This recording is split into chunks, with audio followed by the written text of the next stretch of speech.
And welcome back to Carson Park in Eau Claire. Michael Stack ready to kick off to start this WIAC football game between the Eagles and the Blugolds. So glad you are with us here on this beautiful Saturday for football.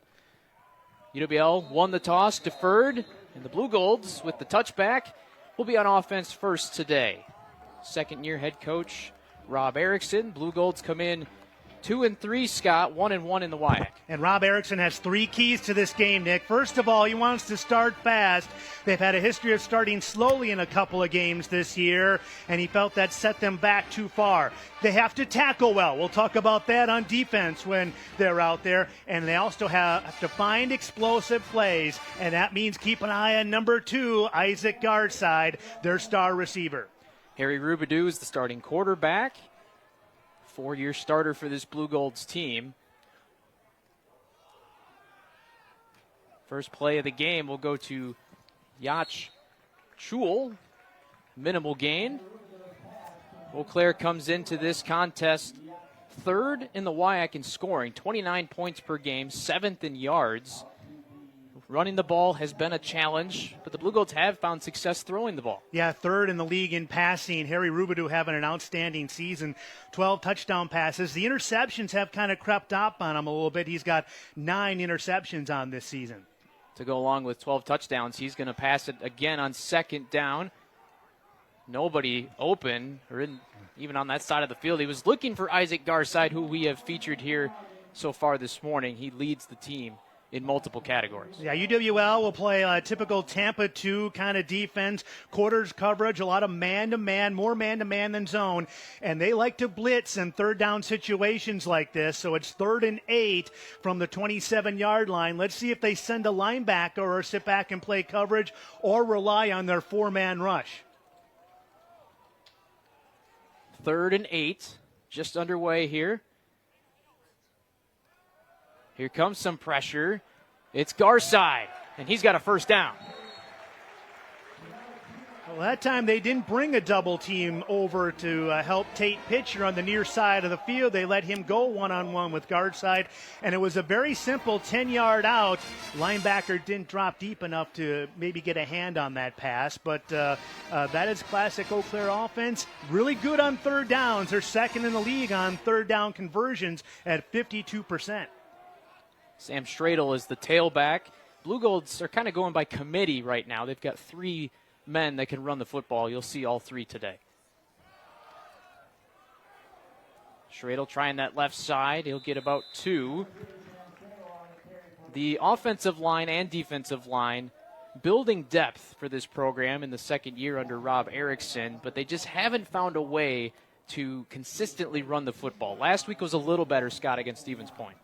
And running the ball against this UWL front 4 is going to be tough. They rotate in 2 units on their front 4, and both units have size and speed. It's tough running the ball against UW La Crosse.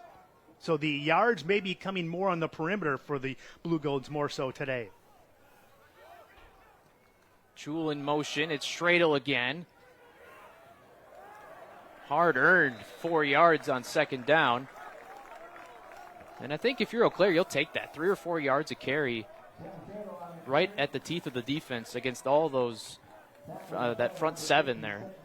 It sets up a more manageable 3rd and 6 situation as opposed to what you had before on the previous set when they had a 3rd and 9. So a little bit more open now is the playbook, and let's keep an eye on number 2, Isaac Garside, split to the top part of your screen. One-on-one right now, matched up with Tate Pitcher. Let's see if they roll some coverage his way. Ryan Daines a little too excited there. Yeah, and that forced Yacht Chul to jump on the near side, so a false start on the Blugolds. He saw that blitz coming too. You just heard from referee Jared Leader. And it sets up 3rd and 11. Opening drive of the game. Eagles won the toss and deferred to the second half.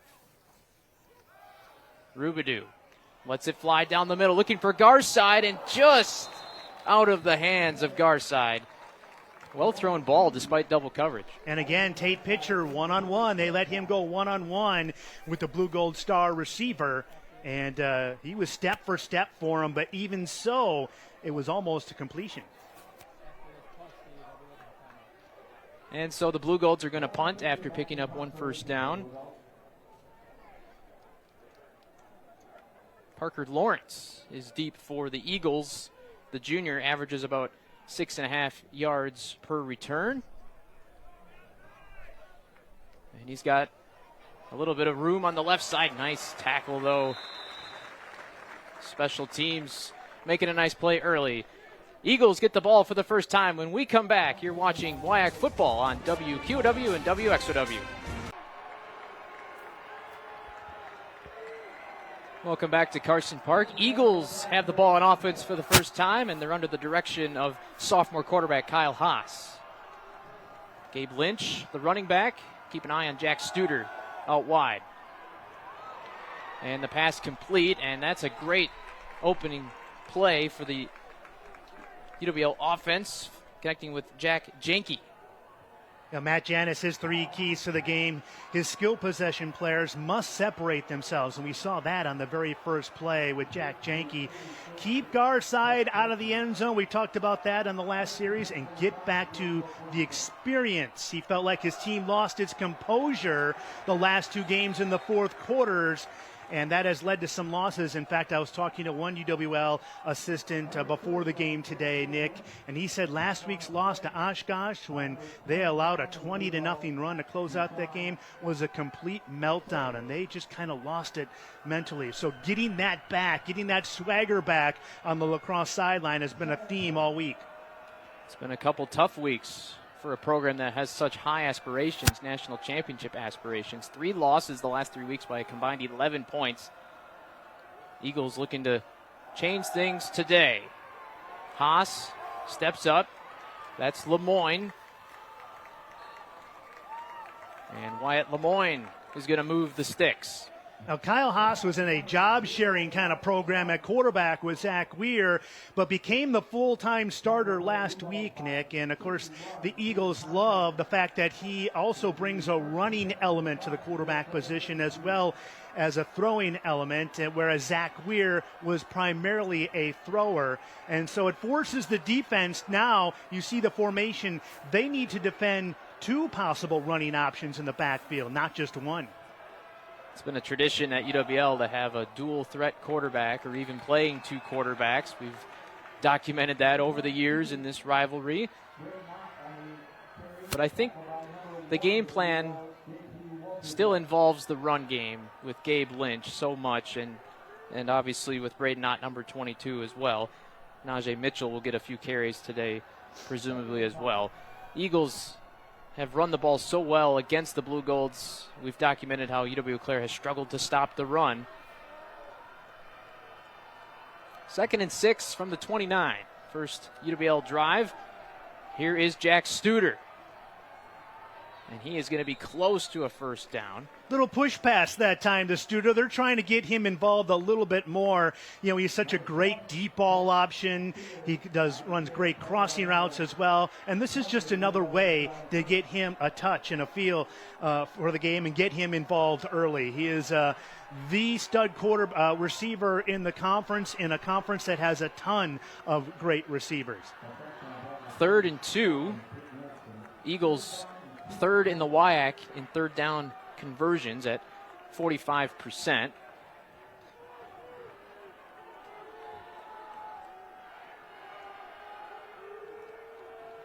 Jenke in motion.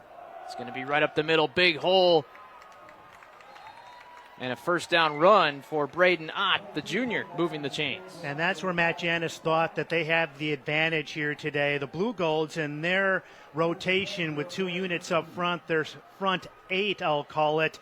4 of them are freshmen. It's a young group, an experienced group going up against a veteran UW-La Crosse offensive line. Blugolds secondary has a little bit more experience in terms of class at least. And now it's 1st and 10 from the 15. Mitchell stuffed. So here we are in our first series, and already we've seen 3 different running backs in the rotation for La Crosse. Gabe Lynch, Braden Ott, now Najee Mitchell, all bring some speed element to their offense and can break a big run at any moment.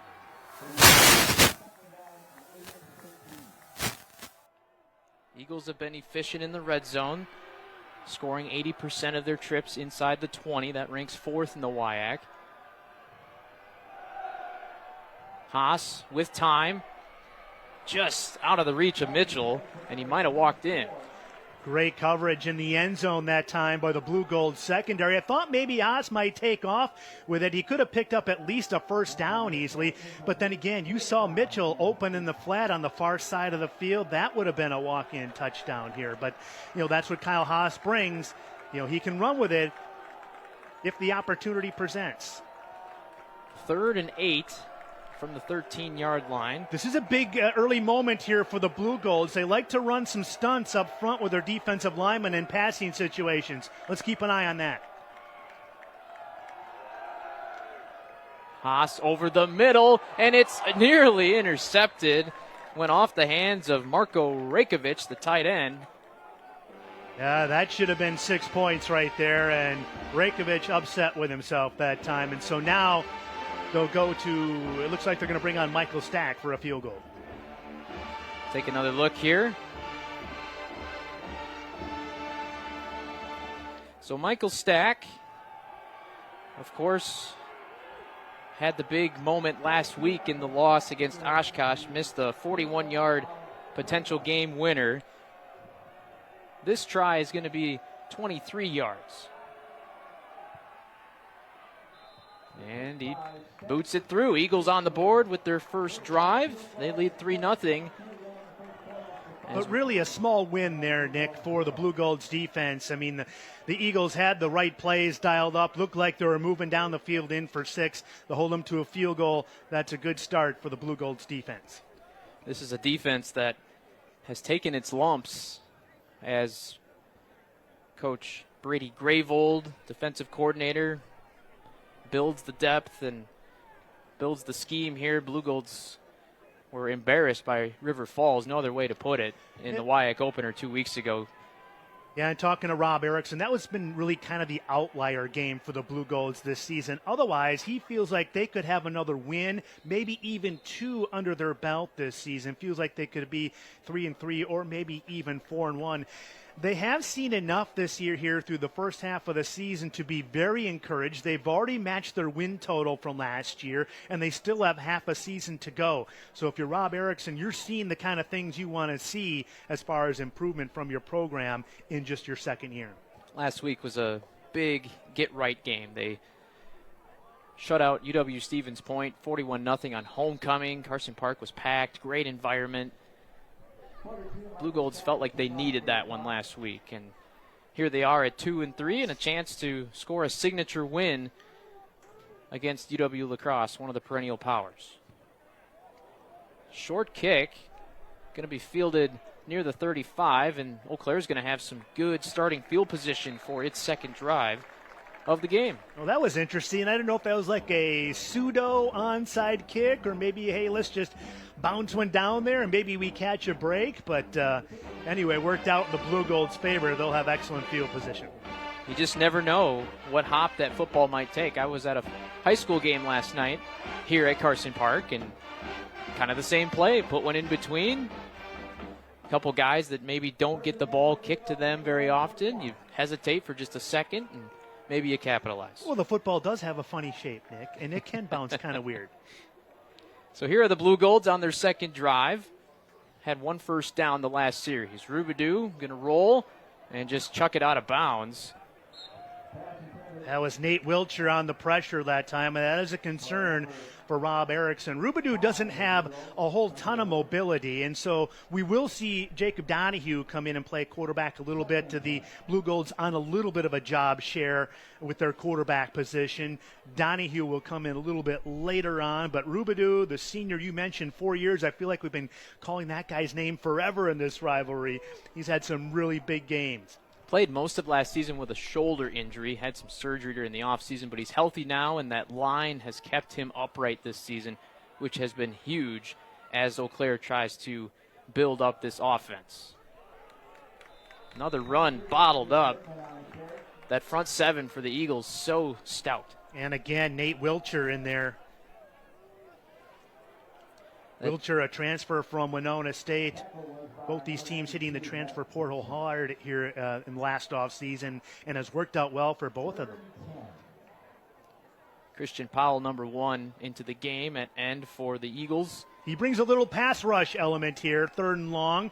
We'll see if the Eagles dial up a little blitz. Garside to the top part of your screen, one-on-one again. Franco Williams at the bottom. And they're going to go for Schul. Timing looked just a little bit off there. Credit the Eagles pass rush. Another 4th down for the Blugolds. They're going to punt for the 2nd time. And Jared Pelishik running step for step with Schul that time. Brandon Fisher does the punting for the Blugolds. Averages 40 yards a kick. He's put 9 inside the 20 this season. Back to receive is Parker Lawrence. Fair catch at the 30. We're going to take a timeout. Eagles are back on offense when we come back. You're watching WIAC football on WXOW and WQOW.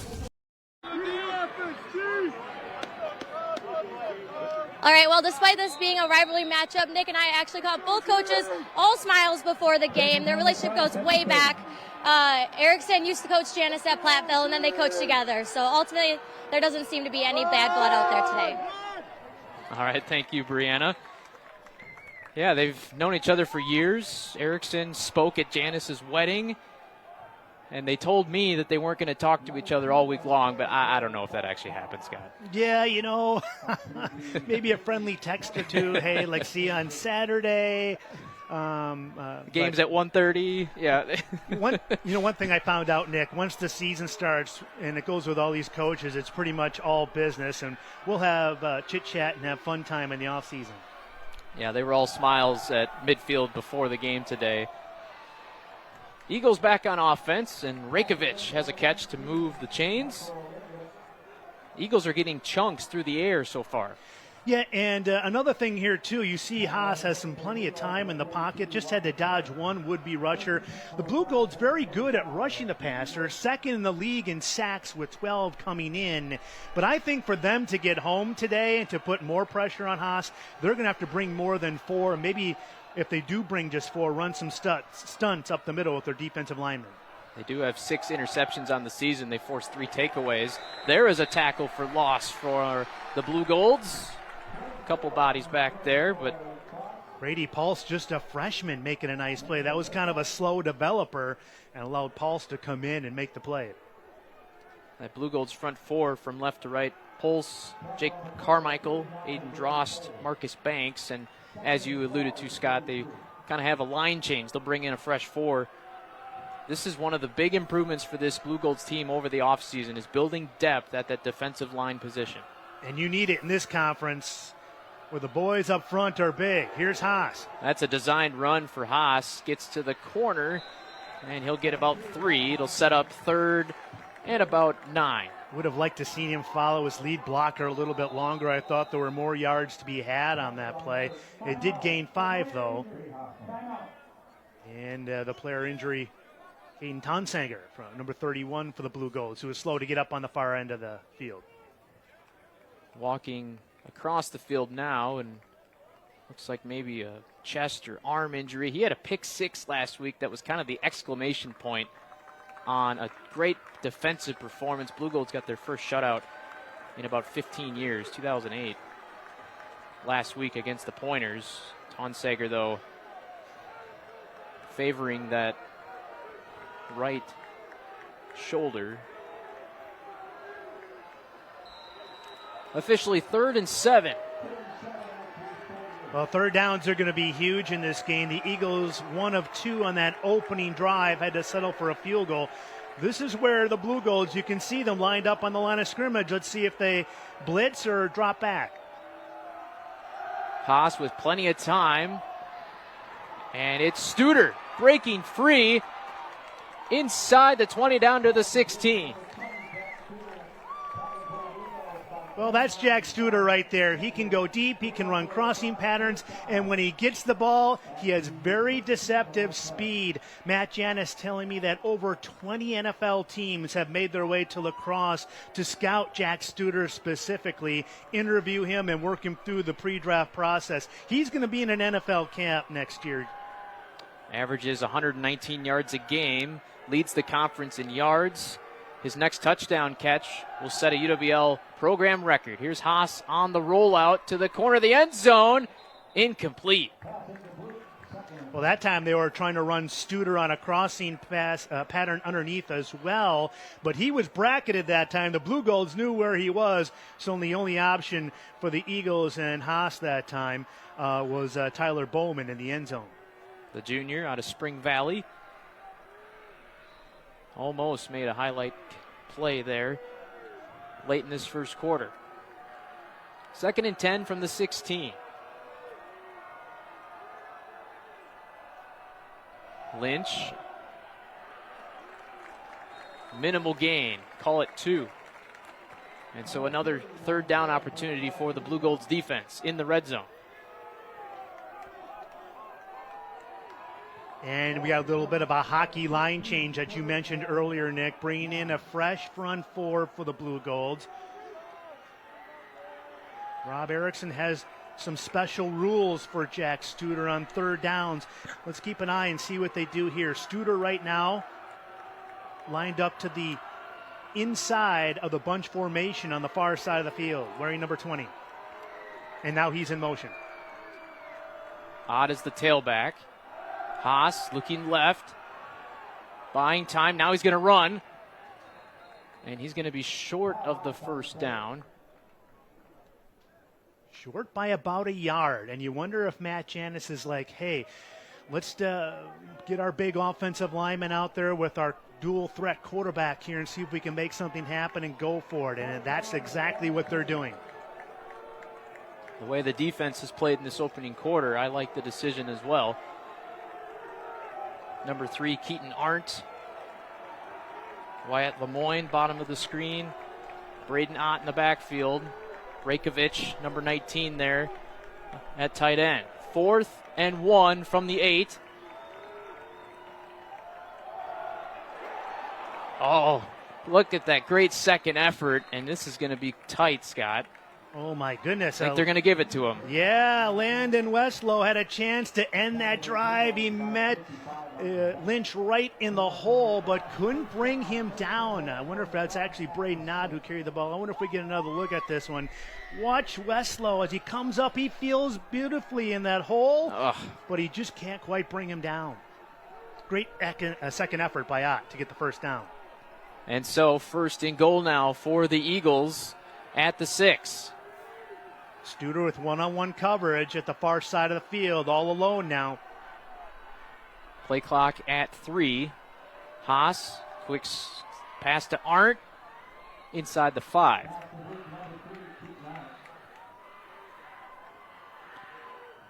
I'm surprised he didn't give Studer a look there at on the far side of the field. He was on the field side, is what they call it, on the far side of the field, and had a lot of open territory and had a one-on-one opportunity out there with Peyton Erickson, the cornerback, who was giving up some ground. Eagles showing some respect to the interior line of the Blugolds, attacking the perimeter.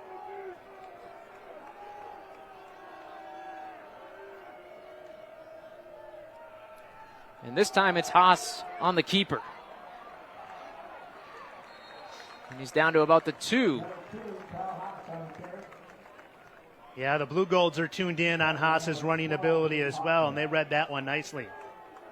Marcus Banks leading the way defensively. La Crosse will not have to snap this ball before the first quarter ends. They just reset the play clock. We're down to 15 seconds here. So the Eagles do not have to run a play if they choose.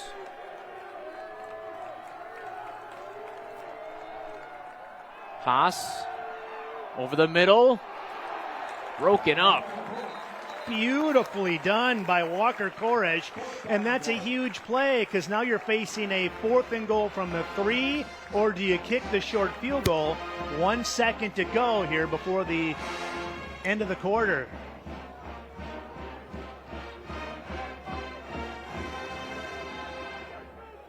Matt Janis thinking it over. And the Eagles are going to go, it looks like.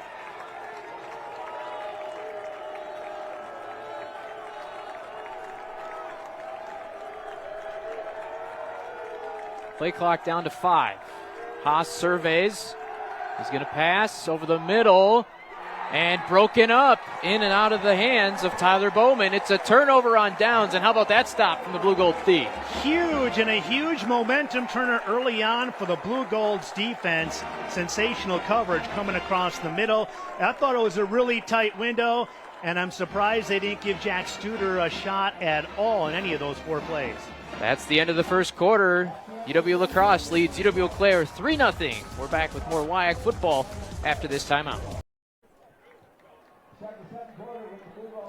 Big defensive stand from the Blugolds gives them the ball. Take another look here at what just happened on 4th down. Well, great angle here, and it looks like there was a lot of traffic right in the middle there, and that would have been a tough pass to complete on 1st down, much less 4th down. Jacob Donahue at quarterback for Eau Claire on this series. They design RPOs for him throughout games. There's one of them, and he picks up a 1st down. Yeah, Donahue brings a run dimension to the team, and this is a perfect opportunity for him to come in when you're backed up near your own goal line. They actually script the first 3 plays for Donahue so that he can practice them during the week and set him up for success when he comes in. 5'11" senior. Has good throwing numbers, 5 of 6 so far in his limited opportunities. 1st and 10 from the 17.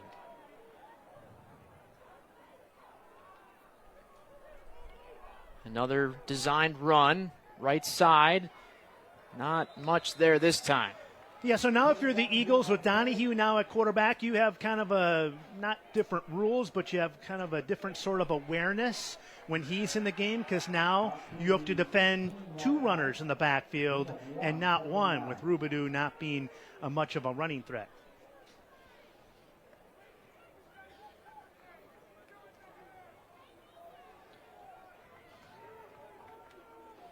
Trips formation at the bottom of your screen for Eau Claire.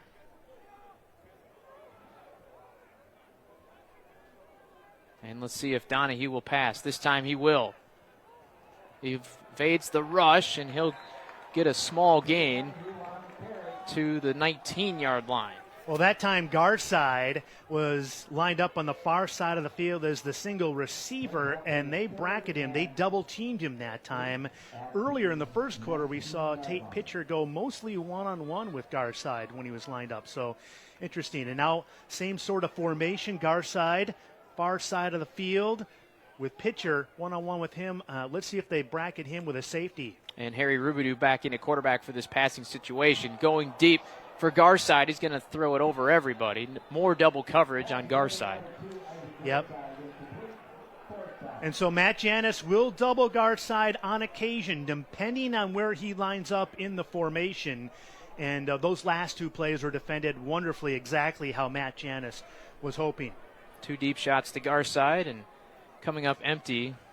Garside chasing the all-time receiving yards record at UW Eau Claire.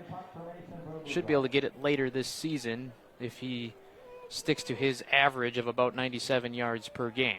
Blugolds are punting again, so Eagles defense holds after the turnover on downs. Wonderful roll here, and it's going to be scooped by Lawrence. He'll get to about the 30, and he's met by a wave of Blugolds. A little bit dangerous there for Parker Lawrence, but the Eagles will take it, and an excellent bouncing punt that time. Those are tougher, I think, to gather than the high booming ones, I think. just because, like what we talked about before, the football shaped funny. It can take a goofy bounce sometimes. Some clouds rolling in here to Carson Park. Beautiful day. This entire season has had great weather. And so far, the Eagles outgaining Eau Claire 118 yards to 36, but only 3 points to show for it. The Blugolds finding a way to hang in this game and not let it get away early. We talked about that River Falls result, but Eau Claire still last in the WIAC in a number of categories, including total yards and points allowed per game. Eagles back to work. Janke. Tonsager read that one beautifully. Janke was coming in. He was feigning like he was going to run a deep fly pattern, and then came back with blockers in front of him on sort of like a screen, but Tonsager read that beautifully. Good to see Caden back in after being shaken up earlier in the first quarter. What impresses me about Haas is his poise. He looks very calm and comfortable directing this Eagles offense, just his second start.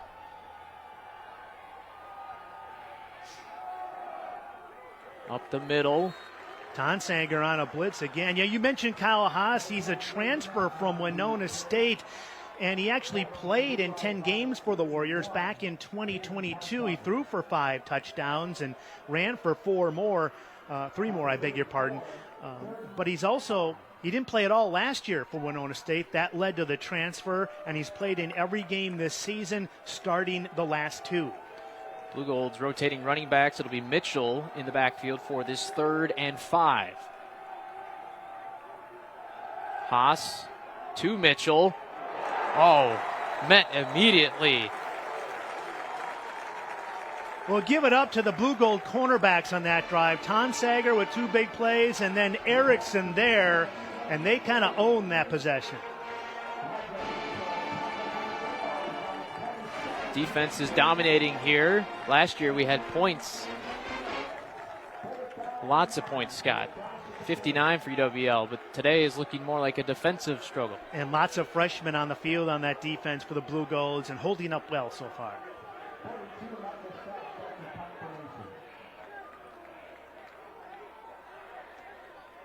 Ethan Tranel lets it fly. And this time the ball bounces up in the air instead of down the field. It'll be touched at the 31. 3-0 game, second quarter. Glad you're with us. You're watching WIAC football on WXOW and WQOW. Welcome back to Carson Park. Nick Tabbert, Scott Emmerich, Brianna Reinhardt on the sidelines for this Week 6 WIAC matchup between the Blugolds and the Eagles.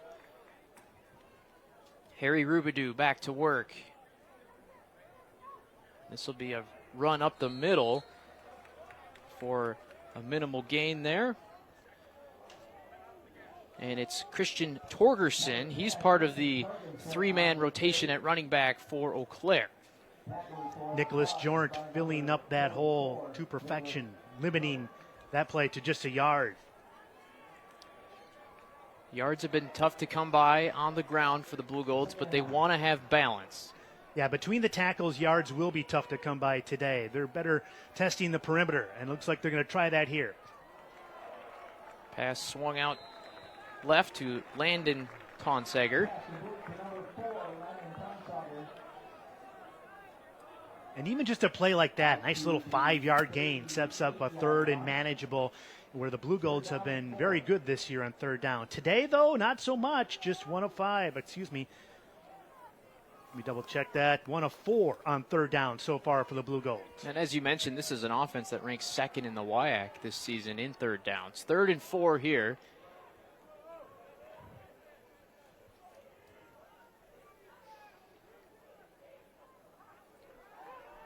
Rubidoux steps up, but he won't get away. There's the first sack of the day, and it belongs to Nate Wilcher. Yeah, the Eagles came in with just 6 sacks as a team, kind of below what they were expecting this season. And one of the reasons why is that a lot of teams have been throwing to the sidelines and to the perimeter quickly. But when you get in a situation like this on 3rd and long, it allows those pass rushers up front to kind of tee off, and they send an extra linebacker, so they rushed 5 on that. Wilcher won his one-on-one matchup and was able to get home. So Fisher to punt it away. Lawrence waiting for it. Eagles have gotten pressure consistently on these punts today, closing in on a block. Ball down at the 30, and UWL will go back to work on offense, leading by 3. Yeah, the Eagles still trying to find some consistency in offense. Haas so far 8 of 13 for 78 yards through the air.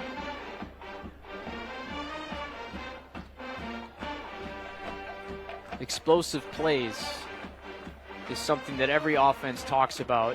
Certainly the Blugolds defense has made it a priority to eliminate those. You look at Matt Janis, WIAC Coach of the Year last year. He's led the Eagles to 3 straight NCAA postseason appearances. Been a tough couple weeks for Matt Janis here, seeing his team lose big leads late in the 4th quarter. A team with huge and high expectations this year, expecting to contend for a national title, not just a conference title. Still 5 games to go in the WIAC, and this league appears to be wide open.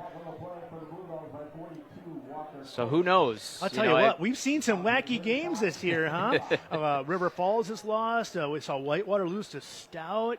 The 2 losses for La Crosse coming in the 4th quarter with late leads have been, kind of jolting. And so, yeah, anything goes in the WIAC this year, and it's usually that way with maybe the top 2 or 3 teams. I feel like it's that way with almost every team. This is going to be a first down run for the Eagles. Good patient running by Lynch that time, following his left guard, Bryce Sharp, number 74. Eagles have controlled this game. Now they're looking for a touchdown to create some separation and kind of put a hold on this one. The Eagles have won 6 straight in this series. Blugolds' last win against La Crosse came here at Carson Park back in 2016 under Dan Larson. That was a couple coaching regimes ago. Halfway through the 2nd quarter already.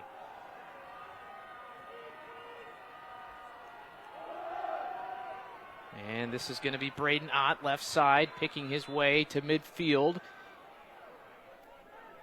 And the Eagles are getting a few more chunk run plays this drive. Yeah, going back to the basics, it seems, and we talked about how vulnerable the Blugolds are with their rush defense, and now it's just like on this series, offensive coordinator Michael McGuire said, okay, offensive line, this series is for you. We're going to give you the chance to lead us down the field.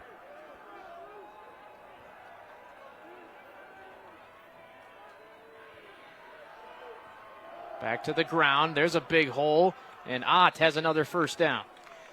Well, you saw what the running dimension Haas does to a defense. The blitzing linebacker from the near side of the field had to sort of hesitate to see if Haas would keep the ball before making a play on the running back. And by the time he saw the running back had the ball, Ott, he had already had a step or 2 on him and was able to get through the hole. Eagles on the move now at the 42 with 6 minutes to go in this first half. Haas out to the near sideline. That's Janke, and he'll be down at the 35.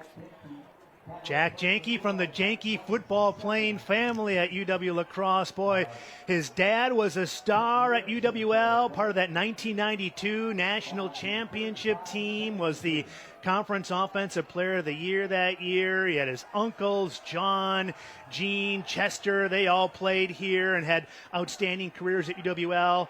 And Aunt Jill Janke was a star softball player at Eau Claire. Hit a game-winning walk-off homer in the national championship game in softball. She just entered the Blugolds Hall of Fame last week. There's another first down pitch and catch to Studer, and we've got a Blugolds shaken up. Yeah, that was a pretty good collision there with Jack Sheldrop and Jack Studer. We're going to step aside while they 10 to shell drop. We'll be back. You're watching WIAC football on WQOW and WXOW.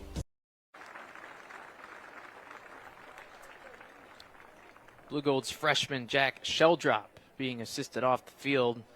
Took a nasty end of a collision here, Scott. Yeah, this is classic Jack Studer on the quick slant, beating the coverage, and then there's the collision. You kind of feel that one up here. Sheldrop, part of that group of freshmen that Coach Erickson spoke so highly of to me earlier this week. That's going to be the foundation to this defense in the coming years. All right, so 1st and 10 for the Eagles at the 20. Haas going to keep it. One man to beat, and he's tackled at the 10. All right, so the Eagles in the red zone for the 3rd time so far in this game. They have had to settle for a field goal and then got stopped on 4th down inside the 5-yard line. Red zone defense for the Blugolds has been on point so far. Let's see if the Eagles have an answer on this drive, 1st and goal. And let's see if they continue to run it up the middle, Scott. They did it earlier in the drive. We talked about it, how they kind of went outside, respecting that Blugolds interior. Now they're going to throw it to the corner, and it is Jack Studer. And that is a record-setting touchdown grab.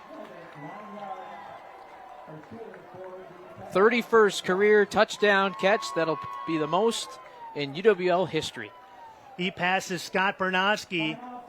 And here's another look at it. This is great coverage by Tonsanger. He's right there. He just doesn't get his head turned around in time. We couldn't quite see it there, but before that, Tonsanger was step for step with him, and Studer just beat him. The ball. It was a perfectly thrown ball by Haas as well. Studer was able to high point it, and he still had enough room in that back corner of the end zone to get a foot down for the touchdown. And another Blugold is down on the turf. That looks like Jake Carmichael, number 97. Well, they can't afford to have any injuries on that interior defensive line, so let's hope this isn't serious. And he's walking off, gave a thumbs up. I'd like to see that. Senior nose tackle from Toma. 10 tackles, 3 quarterback hits. Key part of that defensive line.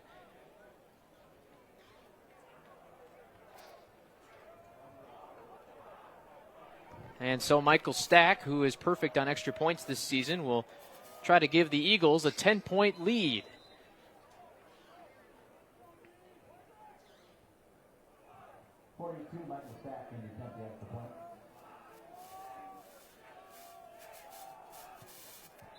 It is up and good. 10-0 Eagles.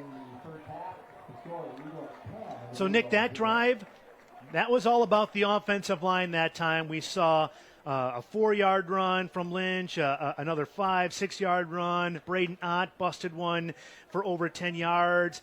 Kyle Haas on an RPO up the middle, took it inside the 10-yard line. They got down there behind their big offensive line, taking advantage of an inexperienced Blugolds defensive front four. And that was key then. Of course, they finished it off with the Haas to Studer touchdown pass. Eagles up to 80 yards rushing on 17 attempts, whereas before that, I thought the Blugold defense had done a nice job with their rush defense.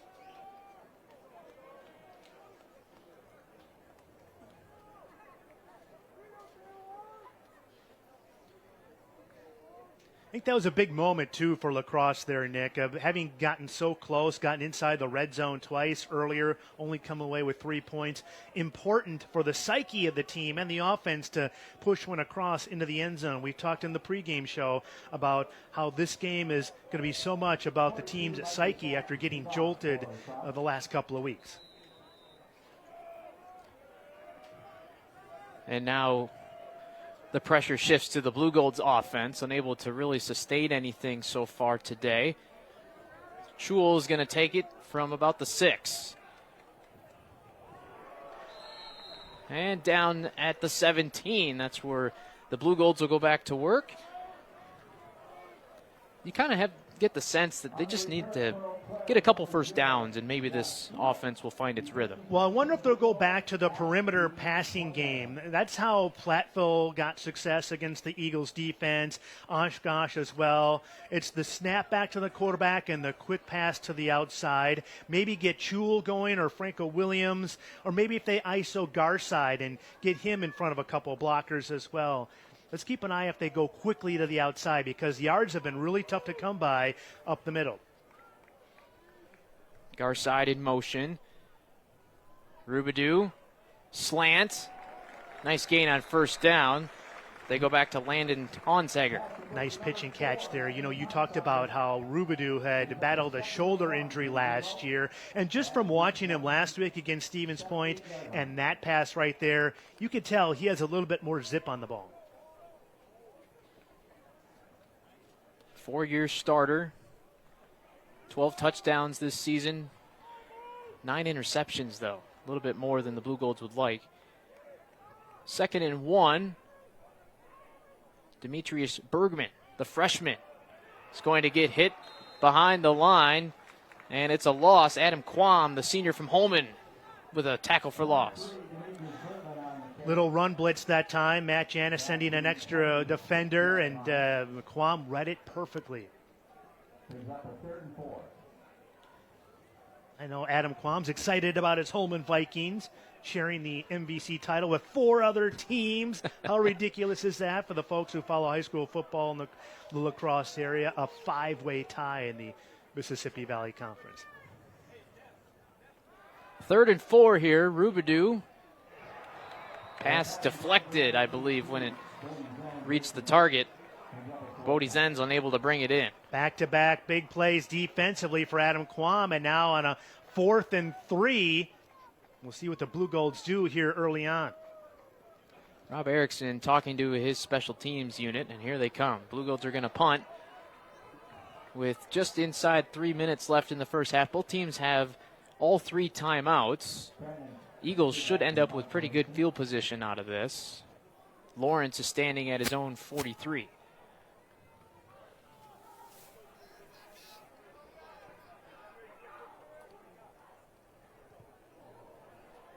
Lawrence back to the 41.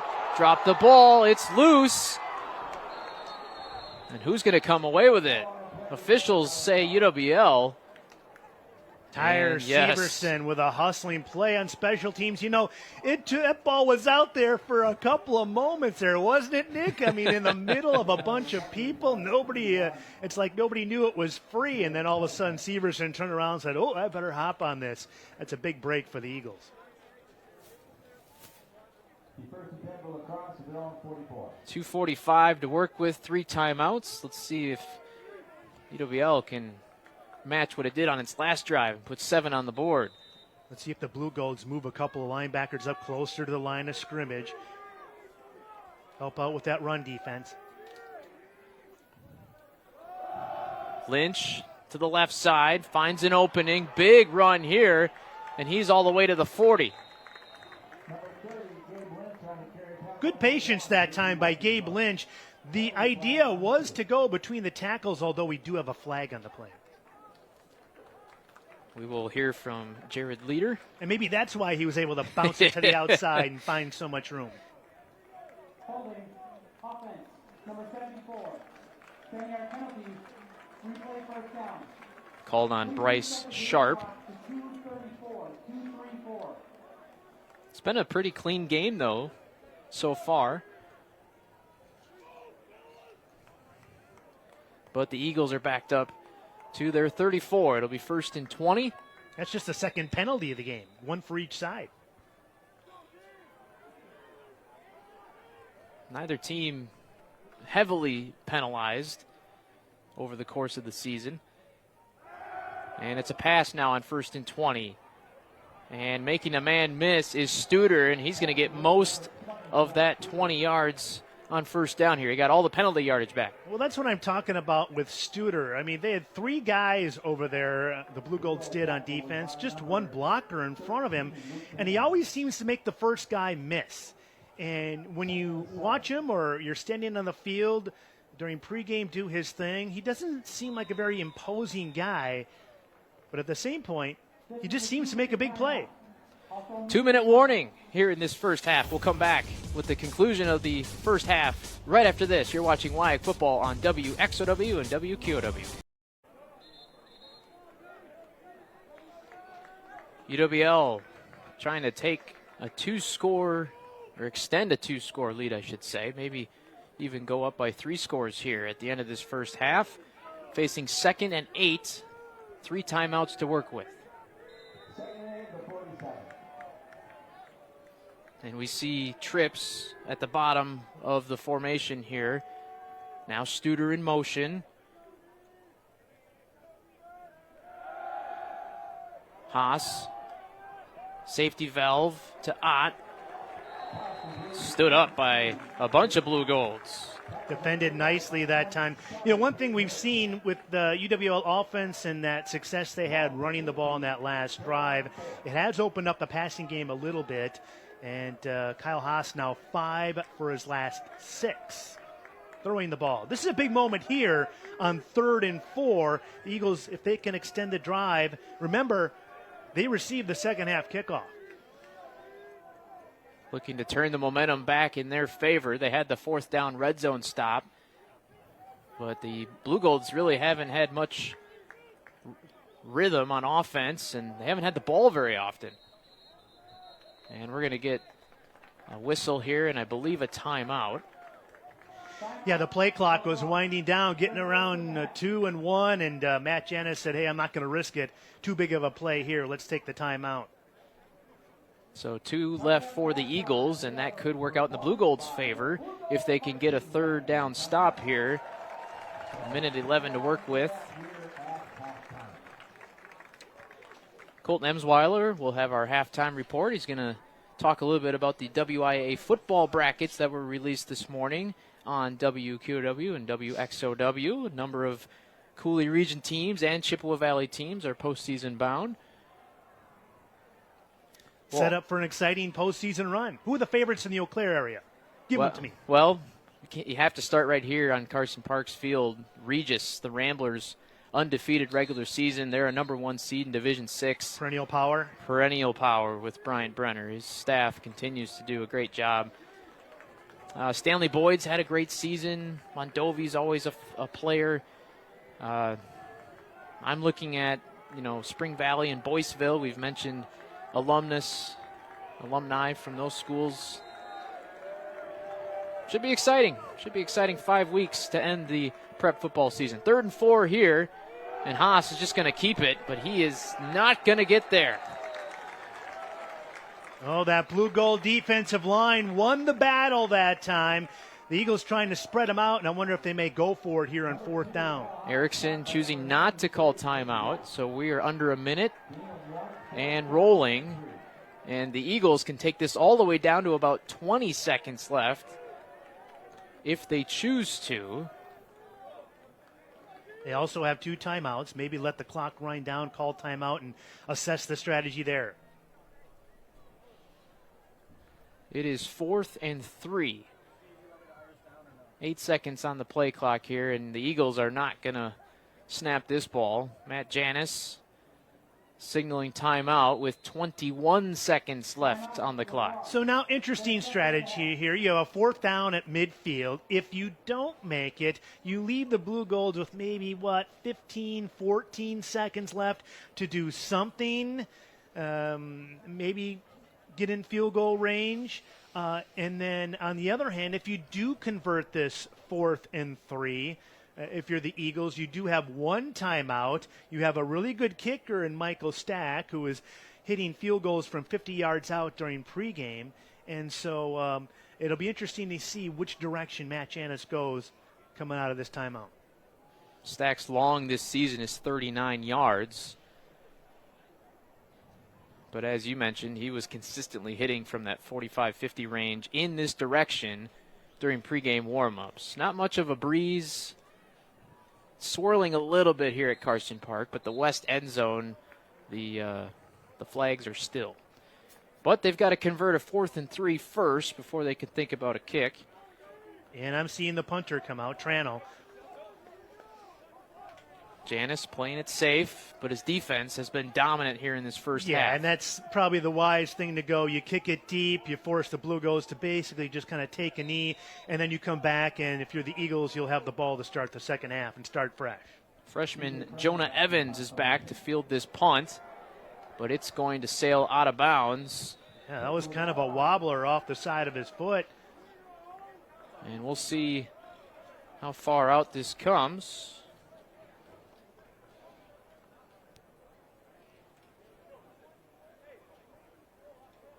It'll be about the 25-yard line. So 16 seconds left, all 3 timeouts, but the way the Blugolds have kind of struggled offensively here in the first half, you wonder if they kind of play it safe.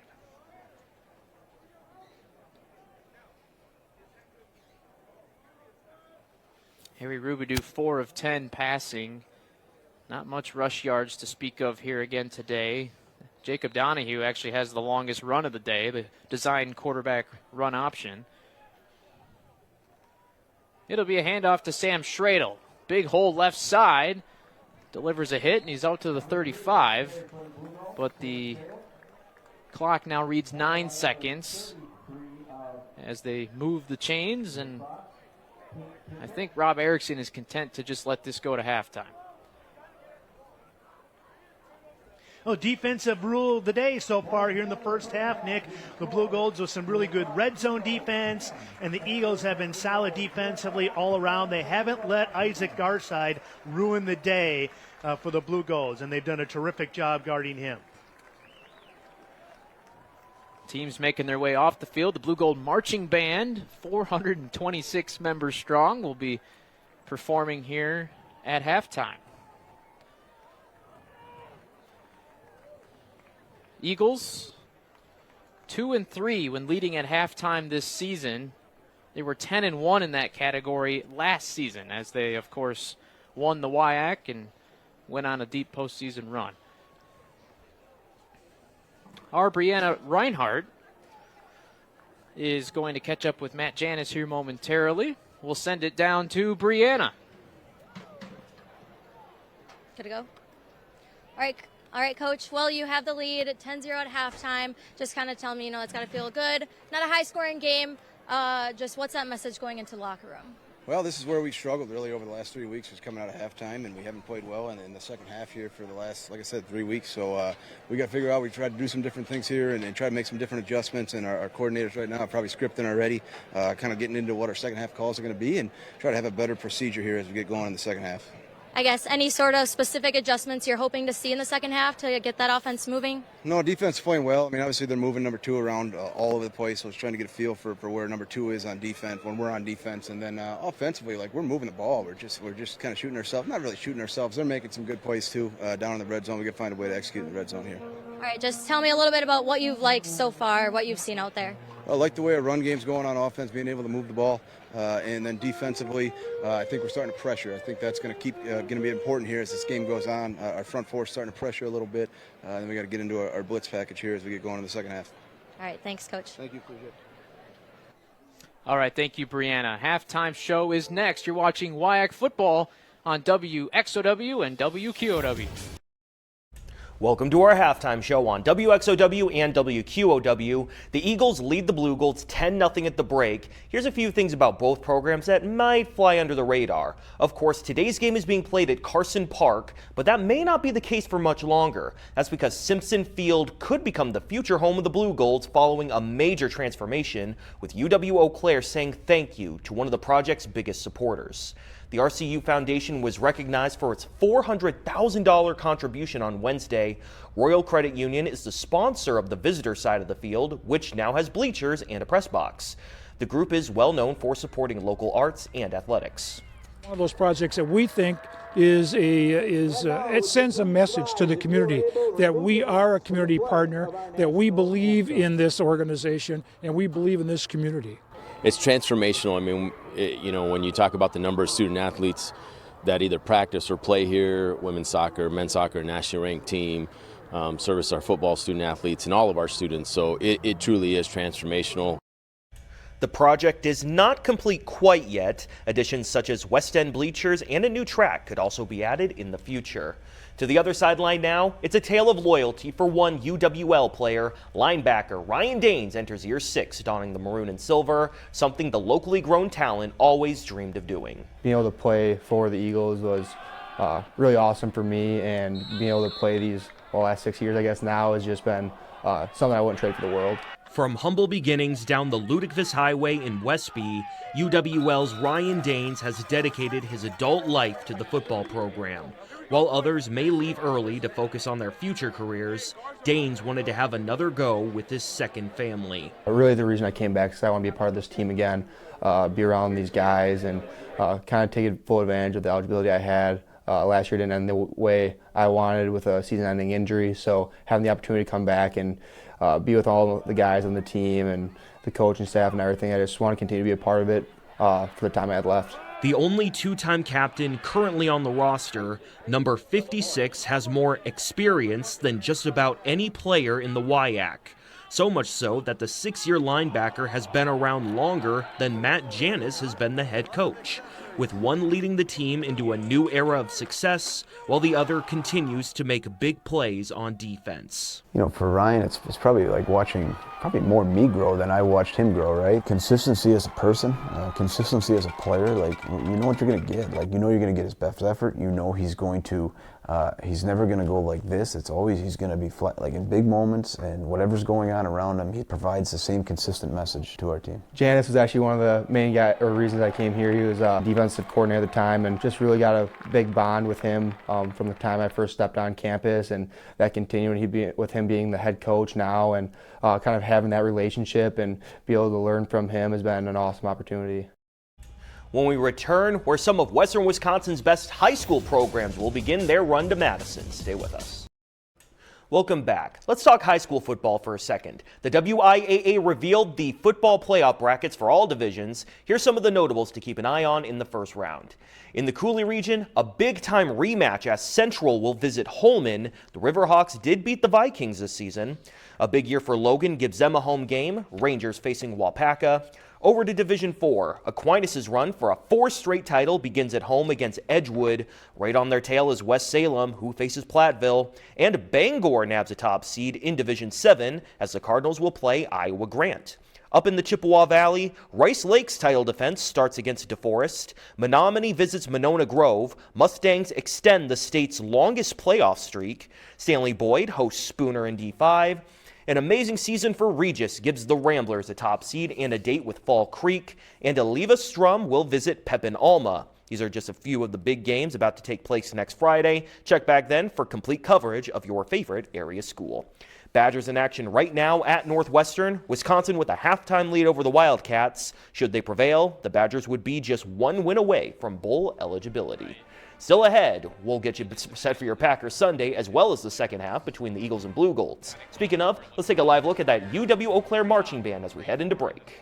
Every year, you know, this last week, I could not find a parking spot. They had this whole thing filled.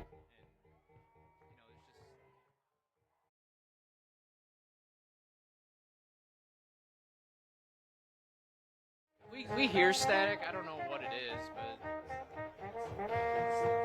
oh.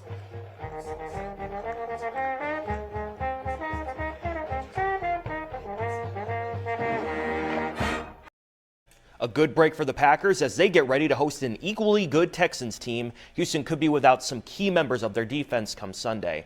Cornerback Kamari Lassiter and safety Jimmy Ward aren't expected to play this week. The Texans will have to rely heavily on their pass rush, led by Will Anderson and former Viking Danielle Hunter. One way to slow down that group is with the hard count. Jordan Love learned from one of the best in Aaron Rodgers and is coming off a week of his own where he drew 3 penalties against Arizona. I mean, it's something that I've worked on, but I mean, I felt comfortable using cadence last year, and it's one of those things. It just depends week to week if you can get guys or not, or how dialed in they are to, you know, jumping or not jumping. So it's one of those things you keep trying to use, and you know, keep working it in practice. Make sure O-line and everybody is dialed in and on the same page of what the snap count is, and hearing those different cadences. Time's running out. Let's get to those first half highlights from Eau Claire. A 3-0 Eagles lead after one. Defense the story early. Harry Rubidoux on third down, but sacked by Nate Wiltshire. That forces another EC punt. This is the Eagles' third trip to the red zone, looking to find the promised land for the first time. Kyle Haas, jump ball. Jack Studer, touchdown. The 31st of his career, breaking the program record for receiving scores. 10-0 Eagles at that point, which is where we stand.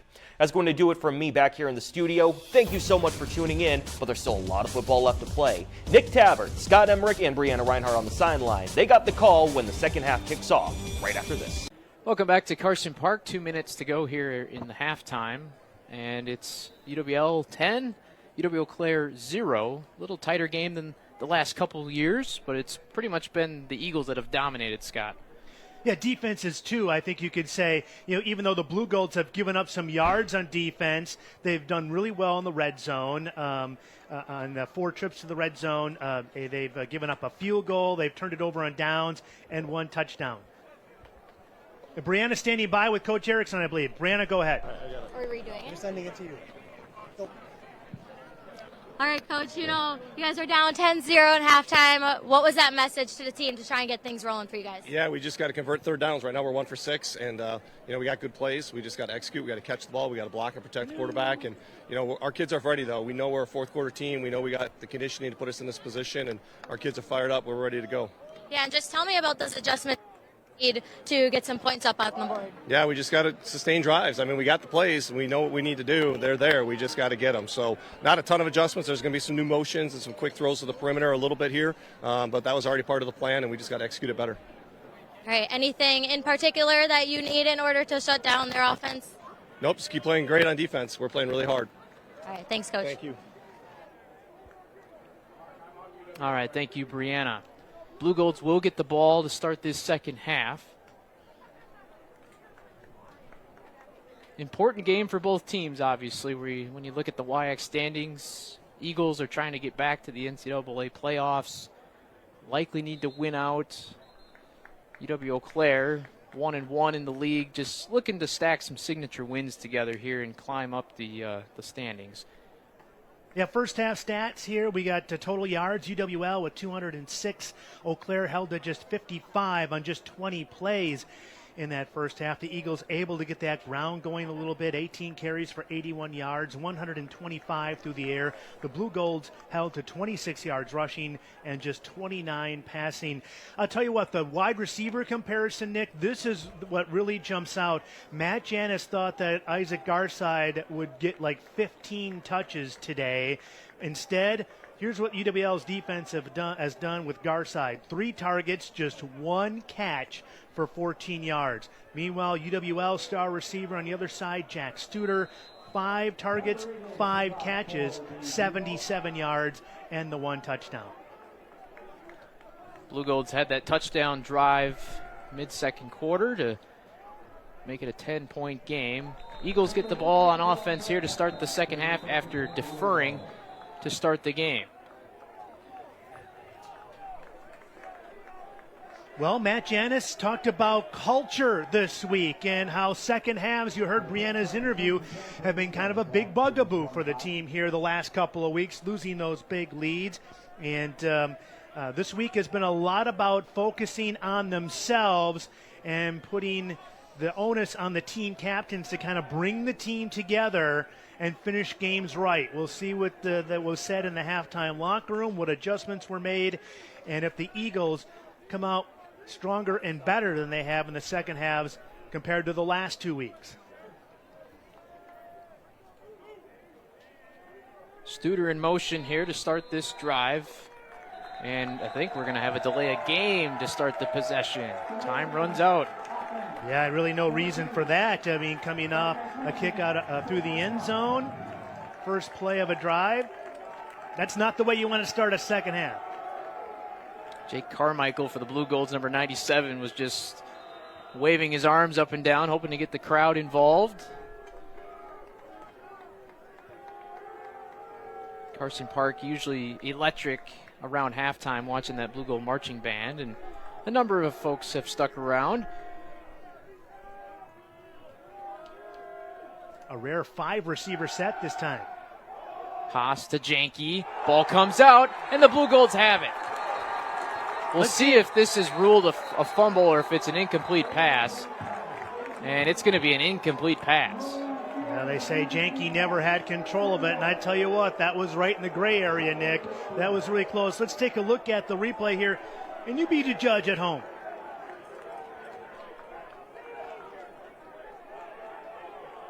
Little rollout here, trying to get an ISO for Janke. I think if he takes one more step, they would have given the fumble there, but yeah, it was almost instantaneous. So 2 big breaks have gone the Eagles' way when it's come to fumbles or potential fumbles. It's 2nd and 15. Haas keeps. Studer makes a man miss, and he's near the stick.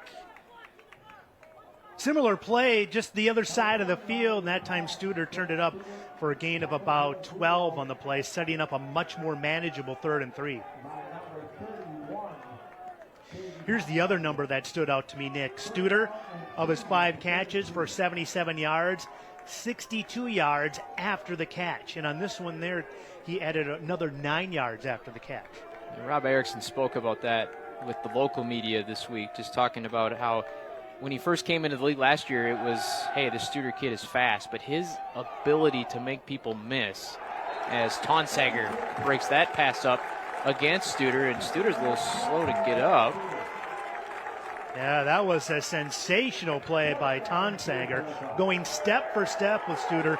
You know, they have special rules for guarding him on 3rd down. They'll live with a couple of short ones with Studer, but that one was a deep crosser that Tonsager played beautifully.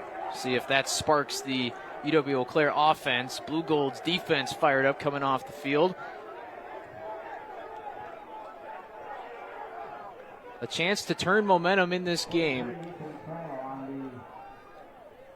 Oh, and a collision. Penalty flag flies. Blugolds hop on the loose football, but Miles Miller, that's a huge play there. That saved a huge turnover on the Blugolds' part.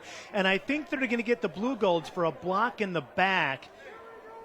Looked like Najee Mitchell was pushed into the punt returner before it went off him.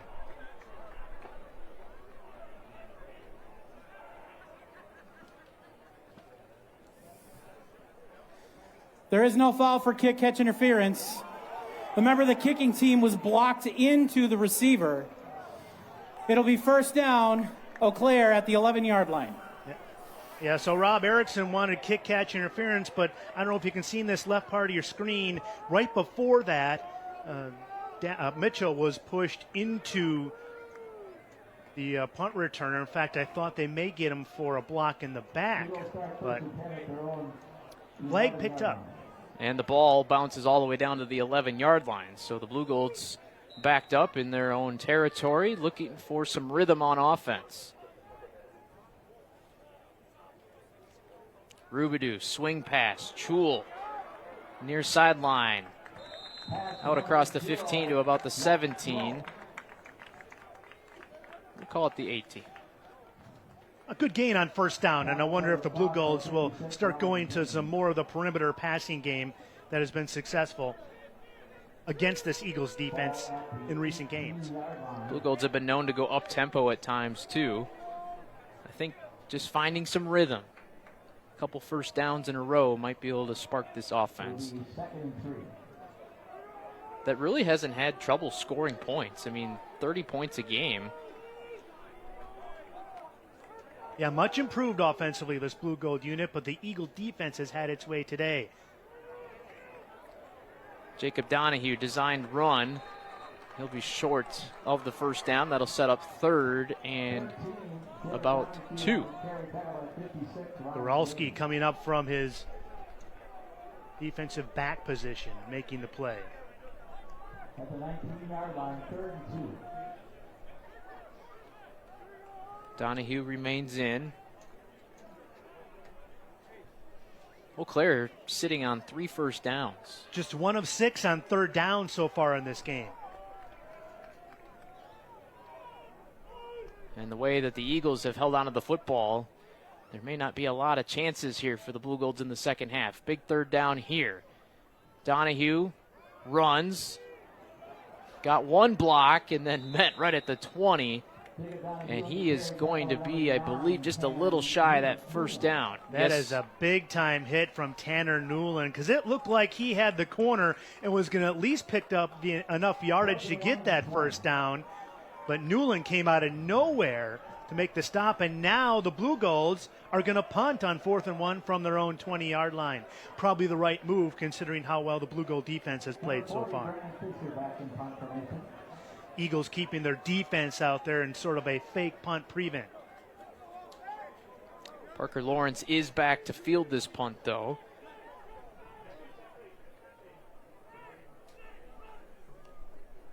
No pressure from the Eagles this time. They came close to blocking a punt in the first half. Great punt and a great bounce. Down at the 11-yard line. Great work by Brandon Fisher. That's a 69-yard punt, Nick.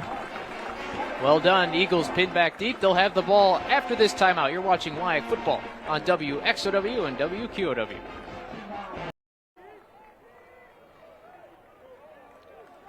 Welcome back to Carson Park. UWL offense back on the field. Eagles have controlled the time of possession today. They're at 21 minutes. Eau Claire just 12, and the third down conversion is a big part of that story.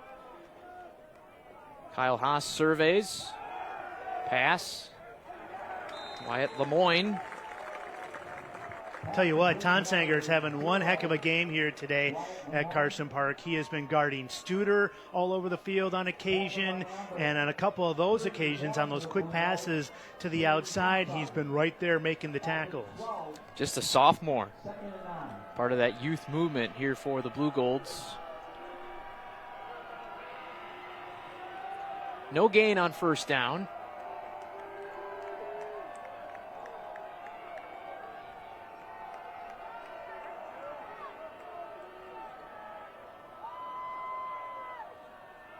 Haas fakes the handoff, double move, running out of time, buys time.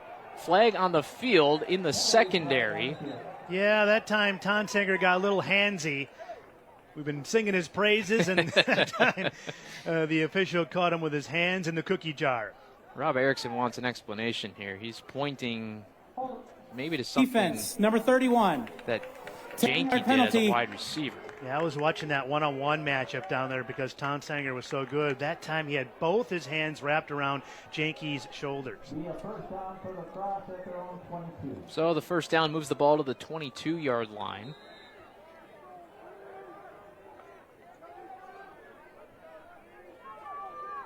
Coach Janis told our Brianna Reinhardt he was happy with the run game, looking to get the offense, though, into the end zone. It's been tough converting in that red zone so far today. Yeah, Blugolds on that play stacking the line a little bit more. They had 8 close to the line of scrimmage, and I think they've seen enough of the Eagles running the ball up the middle like they did towards the end of the first half.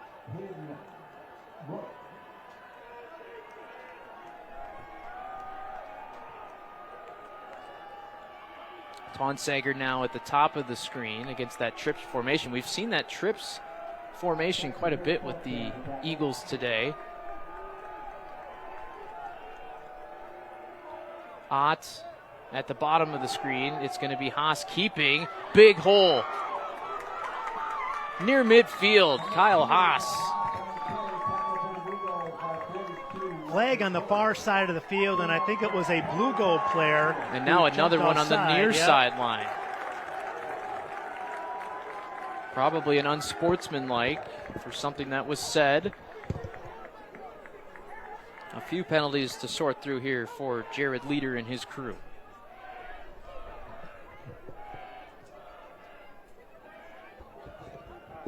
Take another look here at what happened.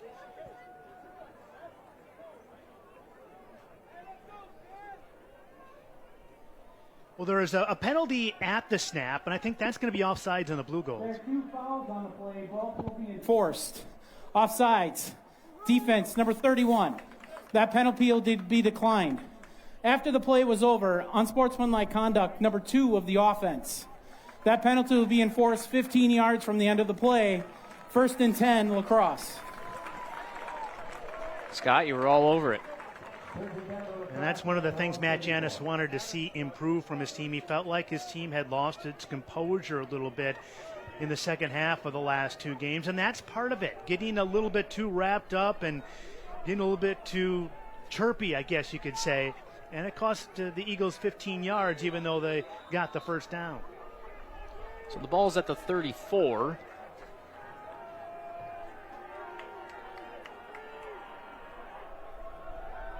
Haas, short pass to Studer, weaving his way. Ball comes out, but look at that. Rakovic there to corral it, and he gets about another 15 yards. My, oh my. How do you break down that play, Nick? First of all, the Blugolds brought their linebackers, so this was the absolute perfect call for that. Studer, I don't know if you can see it here on the replay, but the Blugolds, there it is. They bring their linebackers, so the middle is wide open. So Studer has it with blockers in front of him. And then look at this. Boom, that goes right into Rakovic's hands. The Eagles have definitely got some bounces go their way when it comes to loose footballs on the field. Tonsager had the hit that jarred the football free. Eagles back to the ground. This is Mitchell to the 35. Yeah, if you're Eau Claire, you've played well. Defense has played well. You just haven't had a ball bounce your way, maybe to set up a short field opportunity for your offense, which has been held in check.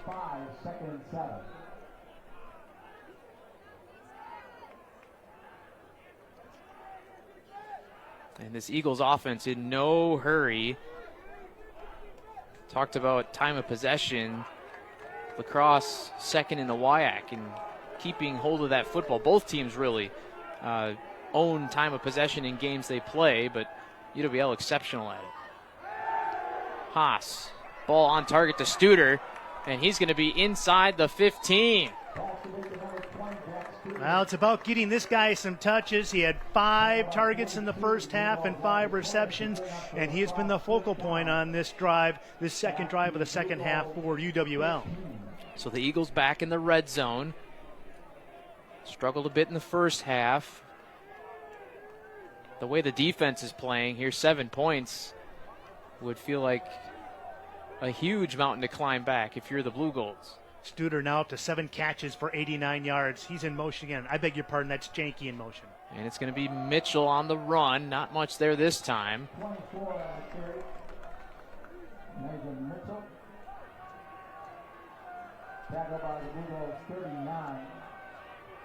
Well, this is where the sledding has been tough, I guess you could say, Nick, for this Eagles offense. The Blugolds in the red zone defensively have kind of held their own. Yeah, this is a unit that has allowed 15 touchdowns in 20 trips in the red zone this season. 85% scoring percentage for opposing teams. Here's another fade to the corner of the end zone, and this is a touchdown. Jack Janke. Or I beg your pardon, that is... Yeah, I got that right. Jack I'm Janke, sorry. Yep, from the Janke football playing family, and I know Dad's proud watching this, as well are his uncles. Janke, a transfer from Minnesota Duluth. Again, very similar to the touchdown we saw in the first half from Haas to Studer. Janke high pointing the ball beautifully, coming down, getting that 1 foot in that you need in college football. And the Eagles extending their lead. They can make it a 3-score game if they convert the point after. Michael Stack has not missed on extra points this season. And that remains true here. 17-0 Eagles here early in the second half. You're watching WIAC football on WQOW and WXOW. UW Lacrosse getting ready to kick it back to the Blugolds after a touchdown drive. Another look here. Jack Janke getting that foot just inside the line. Ooh, he a tap dancer there, isn't he? Huh? Making the Janke family proud. I didn't know if he's part of the show choir or anything in high school, but that was some tap dancing, that's for sure, Nick. So this has been an early morning for the Eagles. They got on the bus at about 5:45. Brianna Reinhardt with some details about how this day has played out for the Eagles. All right, well, I have a fun little story for you guys. As you know, UW Crosse had to hit the road bright and early today, but let me tell you, those boys did not go hungry. We were talking to Coach earlier, and actually assistant coach Mike Anderson has connections to Mondovi, and they hit up Rocky's Bar and Grill, and they actually fed the entire team today. So it's always fun to see the communities connecting and helping each other out.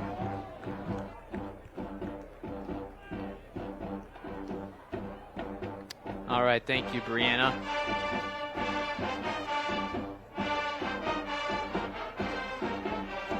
All right, so the Blugolds going to try to manufacture something here on offense. It has been a struggle. Let's see if they try to get Garside some touches, even with some quick screens. He has just one catch for 14 yards, and that has been, Matt Janis talked about number 2 all week when I talked to him, and you heard him talk about Garside as well at halftime, and they've done a masterful job at limiting his effectiveness today. Harry Rubidoux just 5 of 11 in this game. Nearly a fumbled exchange there. Sam Stradel going to get what he can here on that right side. Blugolds avoid disaster there and pick up a modest gain of 2 on first down. Eagles' run fits have been spectacular so far today, and they've really done a job at limiting the running attack of the Blugolds. And talking with the Eau Claire staff, they feel like they're getting closer to a breakout performance running the football. Last week was encouraging. You know, you're trying to get guys to understand schemes and assignments and blocks, and you know they've taken some steps forward, but they're just not getting the results on Saturdays right now with the run numbers. Yeah, 13 for 31 so far today, averaging just 2.4 yards a carry. Again, going up against a really good run defense. So here's a big third down, Nick. They got to get something going. The Blugolds just 1 of 7 on third down so far today. And some of them have been short yardage like this one, 3rd and 3. Harry, swing pass, Chul, and corralled and driven backwards. Nice play there from Trent Mullen, a sensational form tackle on the far side. A loss of 2 on the play, and the Blugolds may be looking to punt again. Watch Trent Mullen come up from his safety position. Number 10 out of nowhere. Lowers the shoulder and lowers the boom. Number 40, Braden Fisher back in punt formation. Fisher's been a busy man today punting the football. And it's another quick possession here for the Blugolds as we tick down close to 5 minutes in this third quarter.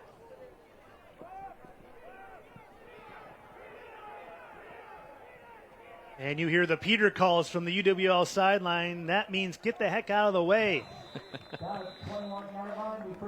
Punting, I guess, has been a silver lining or a bright spot for the Blugolds today. Yeah, they've had almost a turnover, had a 69-yard punt earlier, and that has definitely been a bright spot.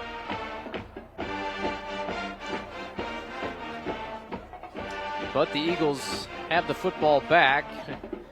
The way that they've been able to slowly, methodically drive the field, we could well be into the fourth quarter by the time UWEC gets it back.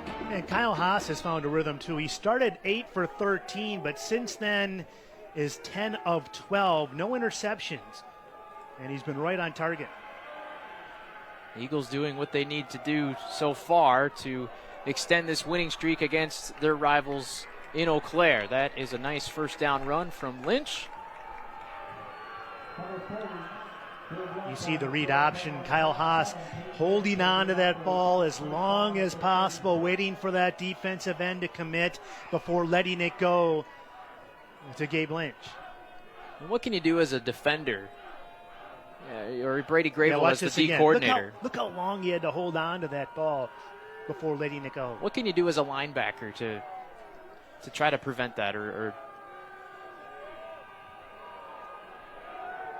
pressure? Haas escapes up the middle. Look at the speed, and he's weaving his way into Blugolds territory down to the 44. Oh, That was all Kyle Haas because the Blugolds had that one read beautifully, and now we have another injured player for the Blugolds. This is Tonsager again. Has had a great game, but this is the second time he's needed attention. Yeah, you mentioned how do you stop the read option, and Rob Erickson was telling me about run fits. You gotta, each person gets a gap or a space or a lane that each defender is responsible for, and you can't get taken out of your lane. You have to hang on, win that one-on-one matchup with that offensive lineman and not allow a gap to come through. Here's a look at Kyle Haas. The Blugolds had this read beautifully, and Haas just kind of does some wizardry here to get out of trouble. Tonsager, number 31, in pursuit. I think he just landed on that shoulder or maybe that arm. He's on his feet now. Yeah, he's been terrific today. I tell you what, I hope he can make it back in the game. Haas, by the way, is now UWL's leading rusher, 6 carries, 66 yards. A couple of them scrambled. Matt Janis made that change at quarterback from Weir. Felt like Haas gave him a better chance to win. Yeah, they did the job sharing thing 2 years ago with Cade Garcia and Kaiser Helterbrand, and it worked. They won the conference title, made the playoffs, and it was successful. But this year they tried the same thing to start the season, and it just wasn't having the same kind of effect. Back on the ground, up the middle, and that's going to go for about 5. Give you an example, Nick. Last year they were averaging 39 points a game. Now that's with Kaiser Helterbrand as the full-time quarterback. This year they're averaging 28 points a game. A good number, but not as explosive as last year. And they have most of the same skill players back this year, Crosse does from last year. So just searching for some more consistency. Identity is the word Matt Janis used.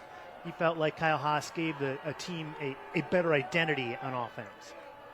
Crosse has scored 27 or more points in 4 of its 5 games this season. That is Lemoyne near the first down. It'd be about 2 yards shy.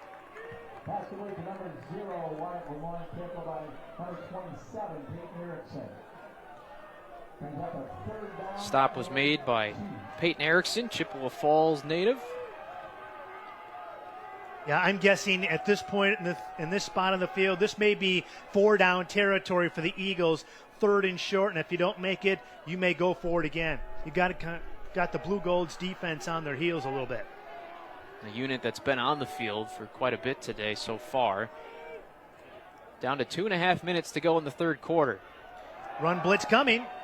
Haas hits his man, and it is going to be a first down. Connected. Cade Mashesky, the tight end, and he took a jolt on that play as well. Had just enough yardage, though. Well, I'll tell you what, the Blugolds almost brought the house that time. Well, they haven't been able to get to Kyle Haas yet today. And that route was just deep enough. Went past the sticks, caught the ball, first down.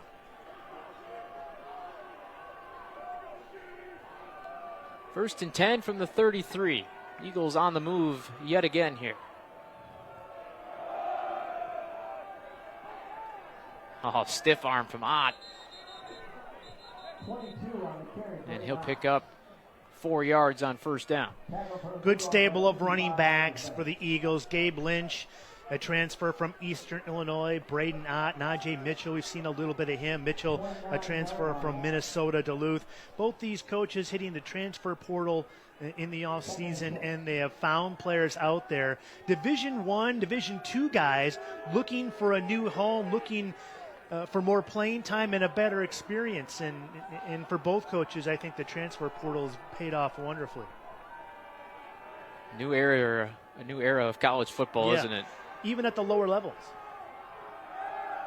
Haas over the middle, wide open. Arndt breaks the tackle, breaks 2, spinning down inside the 15.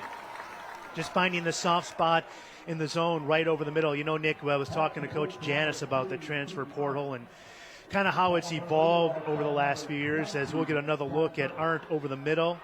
just kind of settling in the middle and finding that open spot. But if you're a Division I athlete transferring down to a lower level, you're looking for more playing time and maybe a better experience.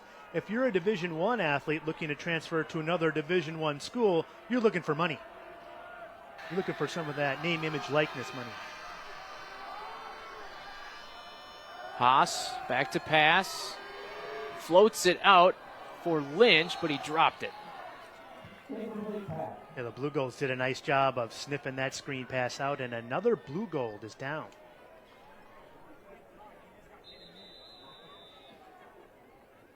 UWEC came into this game pretty healthy, but it's been a tough day today. A number of players shaken up so far. This time it is Brady Hoffner, the linebacker. He's got some Eau Claire lineage. Father Todd, former head coach here.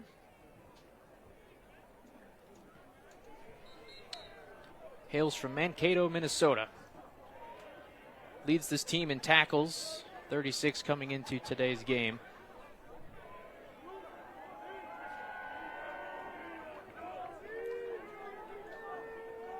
Blugolds need another red zone stand here. And La Crosse looking to maybe put this game out of reach late in the third quarter. Arndt in motion. He's open. Float to the corner of the end zone. It's another touchdown for La Crosse. Well, they're working that far corner to death, Nick. That's their third touchdown on a very similar play. It almost felt like it was a wheel route. I'd love to see this again where Arndt kind of used the two other receivers next to him and sort of a unnatural pick to kind of free him up. Let's take a look at it. We won't see it from the low hand angle. This is the quick pass to Arndt before that got them down into the red zone as we look at Michael Stack and the extra point. To make it a 24-point advantage late in the third quarter. Eagles were having some issues in the red zone early in this game. They have found their rhythm from the second quarter on. Yeah, Kyle Haas has gotten the hot hand inside the 20, done a sensational job so far, especially here in the second half. After sort of a so-so start, Haas has really picked it up. 22 of 30 for 235 yards, 3 touchdowns. Take a look at the touchdown a moment ago. Yeah, he's waiting for that route combo on the far side of the field to break open, and it was Arndt coming around and then up into the corner of the end zone, and Haas has delivered 3 strikes, 3 on-target strikes to that far corner of the end zone. As you can look at head coach Matt Janis.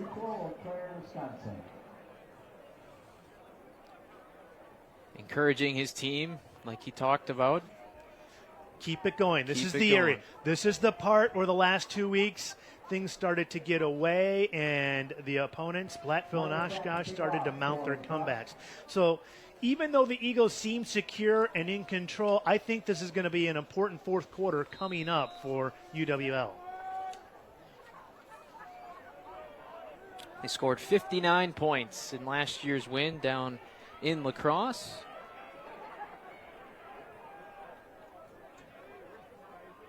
Looking for a 7th straight win in this series. Schul is going to field it this time, and he is spun down at the 20.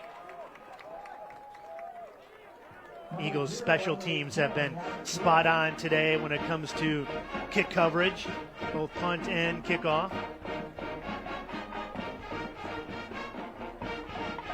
So let's diagnose the troubles of the Blugolds offense here. You know, we've talked about the quick hitters. Obviously, running the ball has been a no-go really so far today. Yeah, what I got can you the do? troubles for you, Nick. It's number 94, 92, number 47, number 97, and number 9.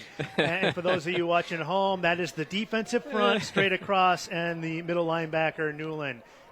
Those guys have done a great job of controlling the tempo. Rubidoux back to pass. This ball is going to be intercepted.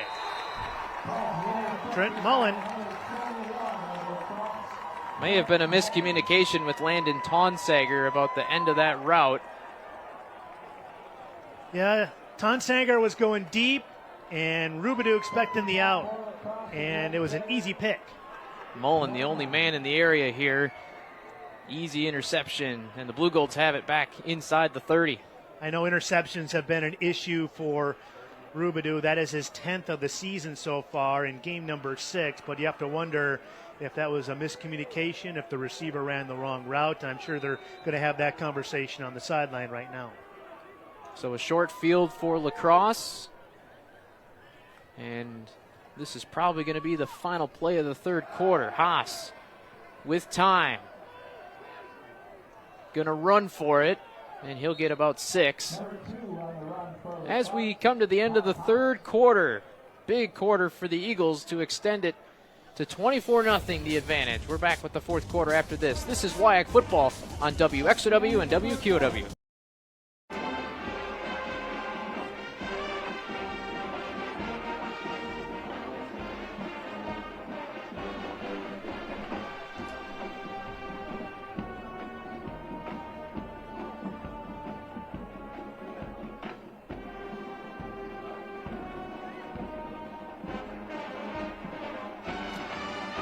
Brady Gravold just gathered his Blugolds defense. UW Eau Claire held early, a couple big stops in the red zone, but the Eagles are having their way now as we start this fourth quarter. 24-0 the score, and UWL on the move. They'll have it 2nd and 4 at the 23. And a brief stoppage here to reset the play clock back to 25. Trying to capitalize off the first turnover of this game. Haas looking to throw, now evades a rush and is down at the 21-yard line. Yeah, great job downfield by the Blugolds secondary. He wanted Studer on a one-on-one, but then the safety came over to help, and a great job there. They ended up being double-teamed and nowhere to go with it. John Firth made the stop for Eau Claire. Evan Rutkowski doing a nice job coming over to help double-team. All right, so 3rd and 3.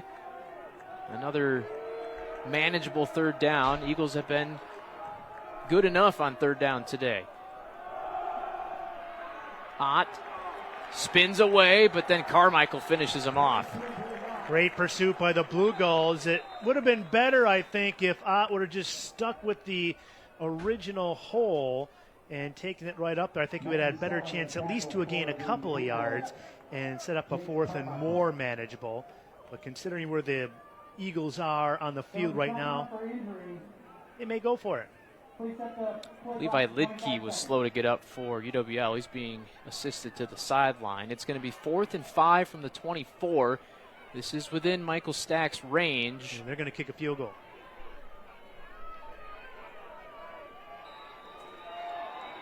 Not much of a wind to speak of. The flags flutter once in a while, but this should be a pretty manageable kick straight on here.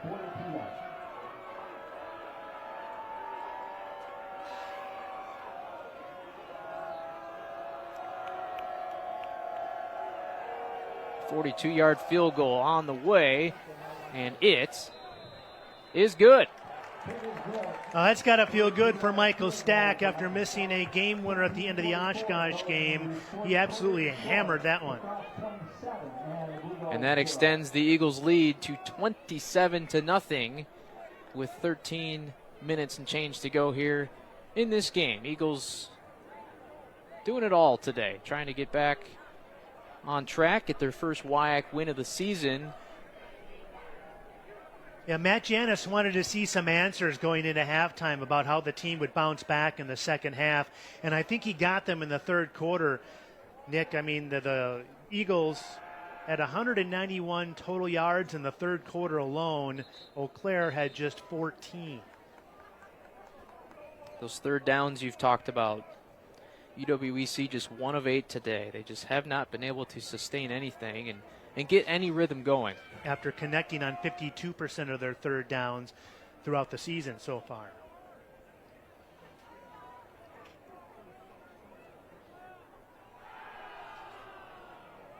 Maybe special teams can be a spark for UW Eau Claire. Garside and Jewel back deep.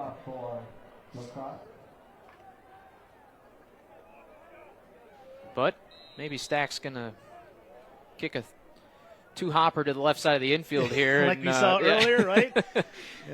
Get out your infield gloves, right? Right-footed boot is going to go into the end zone for a touchback. Eau Claire with just 3 first downs on the day, 31 yards rushing and 38 yards receiving. Garside has just 1 touch this entire game. Blugolds' big play receiver. Emotional leader for this team. He's one of the more animated players you'll see on the sideline or after a play, a big play. Trying to leave a legacy here at Eau Claire. Well, and he has, as I said earlier, he's in that group of star receivers that this conference has. You have Garside, we've talked about Studer today. You have Tetzloff from Oshkosh, Stair from Platteville. They're all over the place in this conference.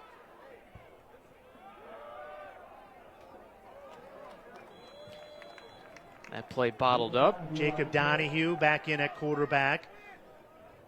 Not a bad idea to get him some quality snaps here, considering the score. Donahue, a great story. I'll tell you what, last year, he was like 3rd or 4th string, bouncing back and forth, was kind of off the radar for Coach Erickson. And then this year, going into camp, they saw he offered a little bit more as far as the RPO game. Started giving him some snaps here recently, more snaps last week against Stevens Point and some snaps here today.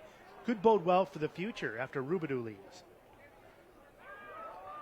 I'm told there's about a 3 or 4-way battle to be that backup quarterback right now. And Donahue leading that competition at the moment. And now Rubidoux coming back in, replacing Donahue on a passing down, 3rd and long. 3rd and 7 this time for Eau Claire. And this has been the story for this offense today, just unable to convert. They had the 1 catch to Garside right away in this game, and ever since then, it's been tough sledding.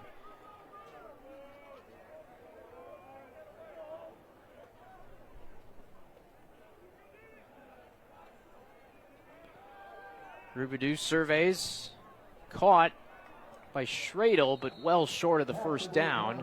And looking at the clock here, Scott, 12 minutes to go, you're down by 27. Is this 4-down territory? You know, it kind of depends on what you want the score to look like. Are you fighting for something today, or are you fighting for a score that may look better on paper and something you can hang your hat on? Remember, they scored 59 points on the Blugolds last year. Sometimes just taking your medicine and moving on can be a really good plan. And that's what they're doing here. Well, we've seen some great punts so far today. This one will be caught at the 35. 11 and a half minutes to play in our 4th quarter. We're right back with more WIAC football here on WQOW and WXOW. Eagles offense back on the field, looking to build on a 27-point advantage in the 4th quarter.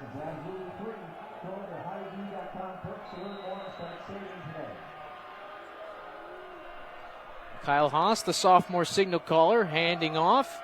And a big hole. This is going to be a great first down run for the Eagles and Lynch. And another injured Blugold. It's been a tough afternoon for UWEC.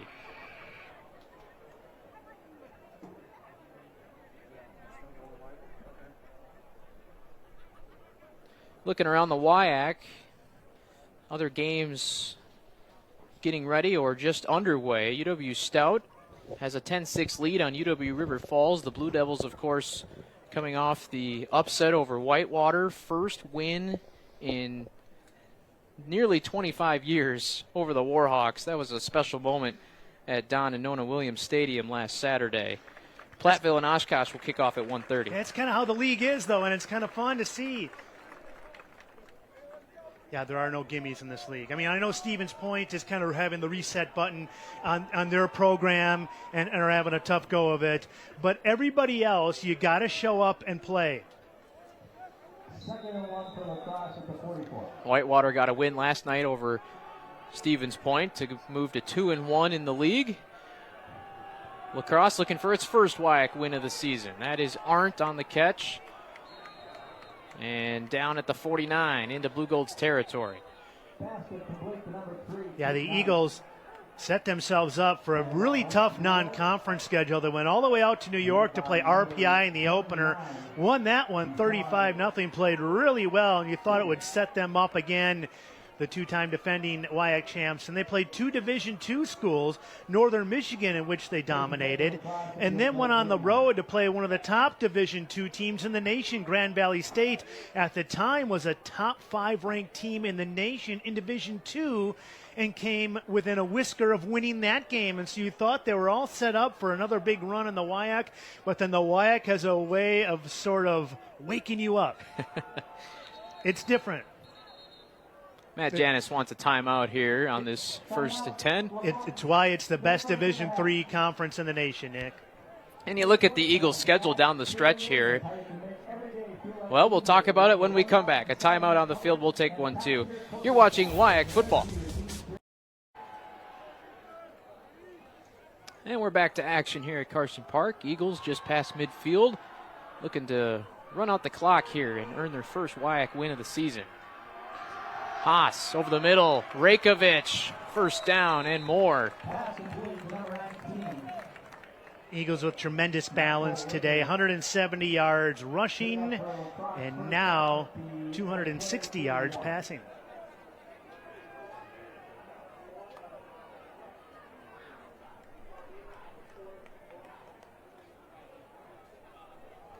And in no hurry to move the offense here, snap the ball early. That clock is their friend right now. Here's Lynch, right side. Gets the corner. He's got another first down. Oh, a sensational block on the outside by UWL. Levi Litke absolutely buried his man. I don't know if we got the replay on this, but he's the guy who got the corner sealed and allowed Lynch to pick up big yardage. Great to see him back on the field. He was shaking up that last drive. And so here are the Eagles back in the red zone.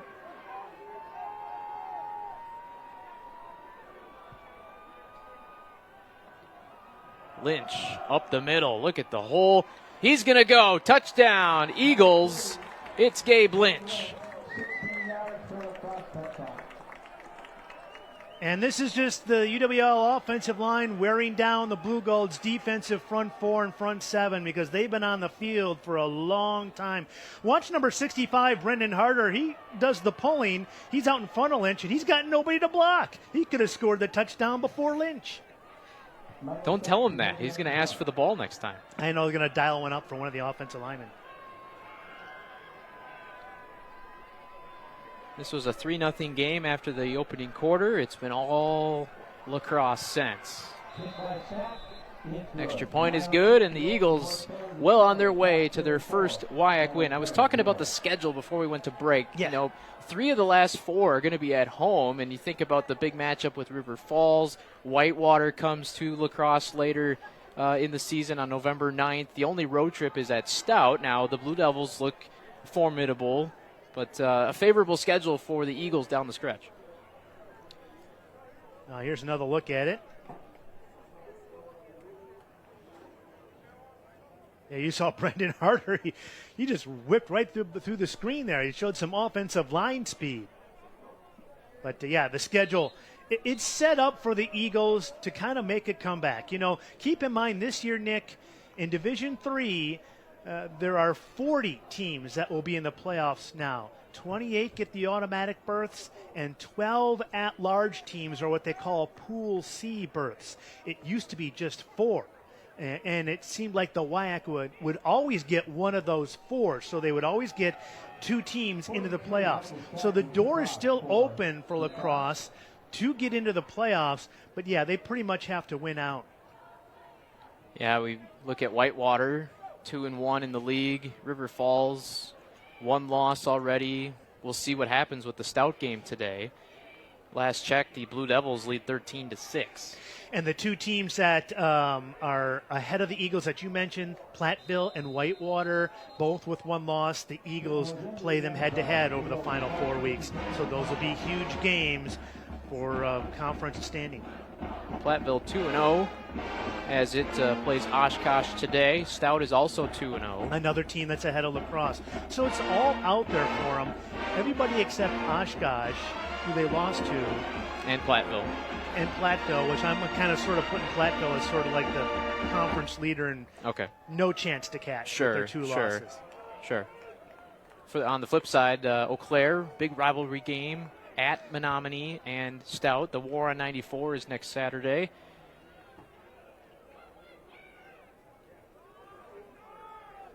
Blugolds back to work. Sam Schradel met behind the line. That's going to go for about a 4-yard loss.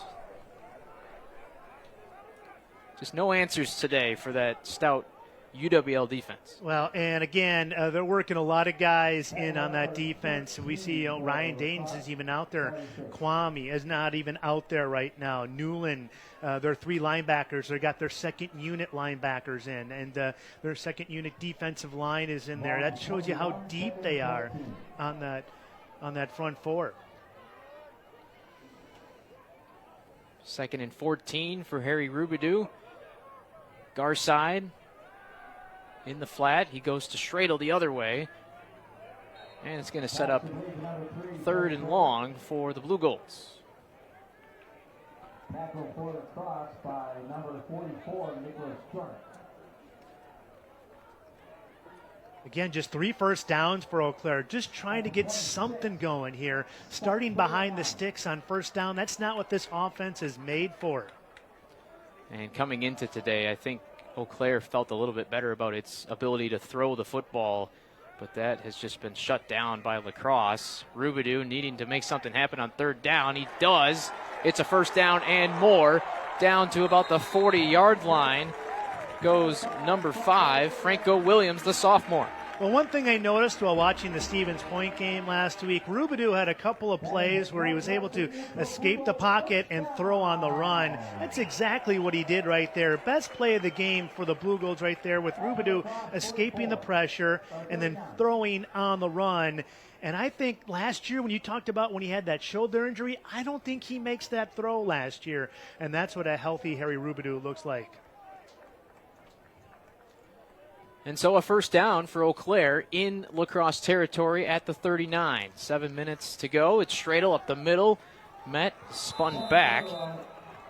And some of these second-string Eagles defenders are in the game now. That's Ross Gengler, the linebacker. He's a senior. The transfer from Wisconsin. Talk about some Division I guys who have made the transfer.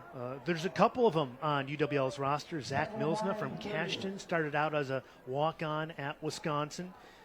Some Division I football championship series players like Zach Weir, Eastern Illinois. Gabe Lynch, Eastern Illinois. Henry Walsh for University of Minnesota, defensive end. Rob Erickson calls his first time out of the second half.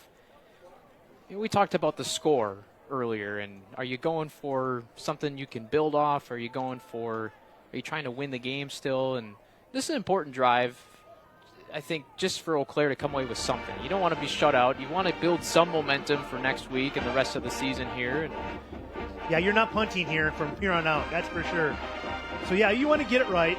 Let's set the tone now for next week. You got the big War on I-94, so let's drive her downfield against a really tough defense, put her in the end zone, set the tone for next week, and move on.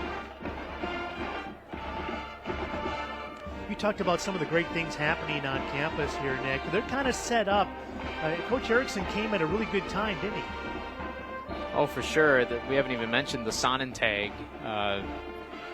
wonderful facility, 100-yard indoor football practice facility that the Blugolds have used. Actually, day one of practice, it was raining here in Eau Claire, so they got to use the new shiny toy on day one. And Mayo Clinic has partnered with the university, and there's great training, athletic training services, and Simpson Field continues to be upgraded. We talked about that at halftime, or at least Colton did. And yeah, the future is bright. I think the pieces are here as Garside gets another catch.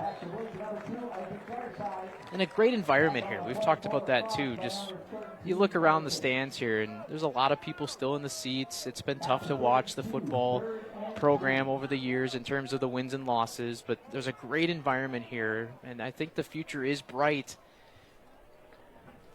And every time I talk with this coaching staff too, I walk away feeling like, okay, I can buy into this. They're saying the right things, and it seems like they're putting in the work. It's just going to take some time to build a program, much like UW River Falls a couple years ago. Yep. 3rd and 3. Rubidoux over the middle. There's Garside. Gets a block from Williams, and it's another first down for Eau Claire.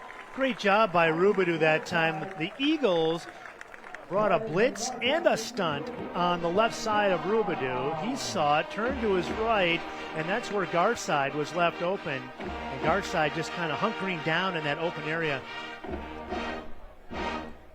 And then making some good yards after the catch. Just the 3rd catch of the day for Garside, 2 on this drive. And so the Blugolds are into the red zone. At the 14, Rubidoux back to pass again. Over the middle, and it's caught. It's Garside for the first score of the day for Eau Claire.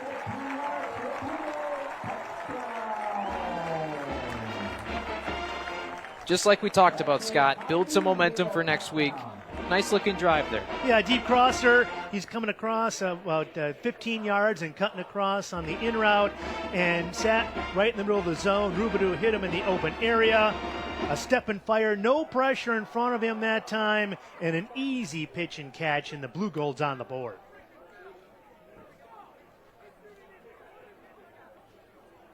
Extra point is up and good. UW Eau Claire on the board. But UWL still in control, 34-7, with 5 minutes to go here in this game. Well, that drive started at their own 25-yard line. They were able to methodically march it down the field. Rubidoux and Garside connecting like they have for much of the season. They picked up 3 first downs on that drive, Nick, after having only 3 first downs the entire game up to that point. And we've obviously talked about lacrosse getting some other players in, and valuable experience on both sides here.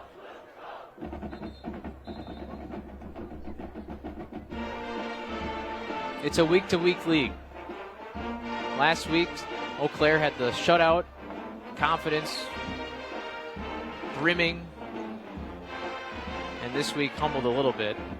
Well, I mean, if you see what happened to lacrosse the last 2 weeks, if you saw what Stout did to Whitewater as well, you know you got to show up every week, and you can't roll your helmets out and expect to walk away with a big win. You got to earn it. Platteville and Oshkosh have now kicked off. Pioneers with an early 3-0 lead. Still Stout over River Falls. It's going to be a fun final 5 weeks of the season here to kind of scoreboard watch and see who can come away with this WIAC championship. See if we've got a little onside kick coming our way here, Nick. Connor Rayday handles the kicking for the Blugolds. And he's going to boot it deep. Fair catch.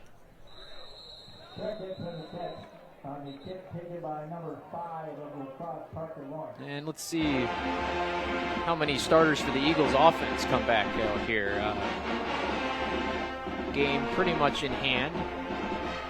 Yeah, we'll see if he goes to Zach Weir at quarterback now, 34-7 with 5 minutes to go. Or Matt Janis talked about keeping the foot on the gas, sticking with the starters here and running out the clock that way. The answer? Zach Weir is at Weir. quarterback. And with the running backs rotating anyway, it's still going to be by committee. Mitchell back there with Weir right now.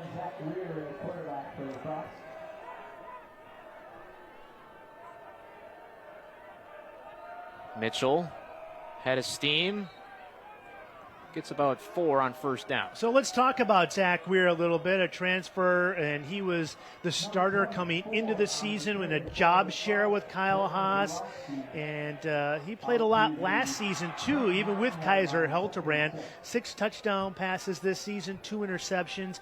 You know, Nick, it can be tough news when you have to sit down a quarterback and say, hey, we're sticking with the other guy full time. But Matt Janis was effusive in his praise of Zach Weir on how he handled it, said he's been a rock star all week, had a great week of practice, and he understood. Mitchell thrown down after a short gain. Jonah Evans, the senior, with the stop.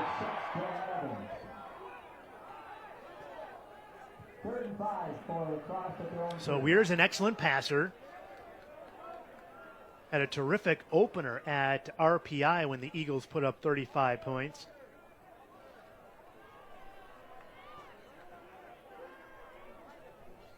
Looking to convert a third down here and salt the clock away. Just out of the reach on that ball. Watson unable to haul it in. And it's 4th down and 5. 3:52 to go. Blugolds are going to get it back. And a rare punt for UWL. Just their 4th punt of the day coming up.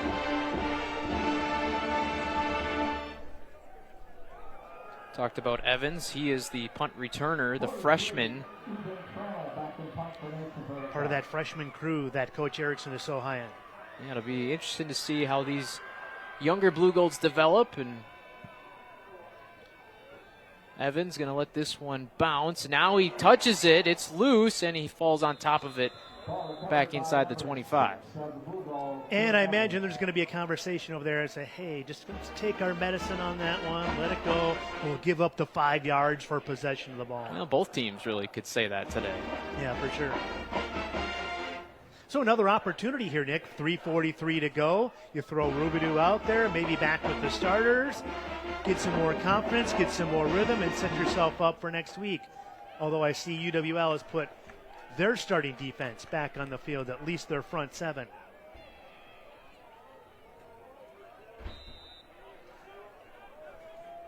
You never know, right, Scott? I mean, a couple 15-point leads were given away by La Crosse over the last couple weeks. Chul going to catch this pass. Look at that. Right there to greet him. Ryan Daines, the 6th-year senior, making the tackle that time. And I'll tell you what a career this guy has had. Team captain from Westby. Had the COVID year that they gave everybody when he came in, and then had a season last year where he missed almost the entire season with injury. And so it was an option for him to come back for a 6th year. He chose to take it, and why not? You get to play at a terrific program. He's an outstanding player, and no doubt he knew if he came back he'd be one of the team leaders, and he is having a terrific year. Loss of 4. Rubidoux to the middle. Big hit, but the ball is caught. I felt that in my ribs, too. Yeah, I was going to say, I just coughed thinking about how that would feel. Yeah, E.J. Locke jogging off the field right now. There's no doubt he's taking a couple of deep breaths. That was a jolt. Take a look at this.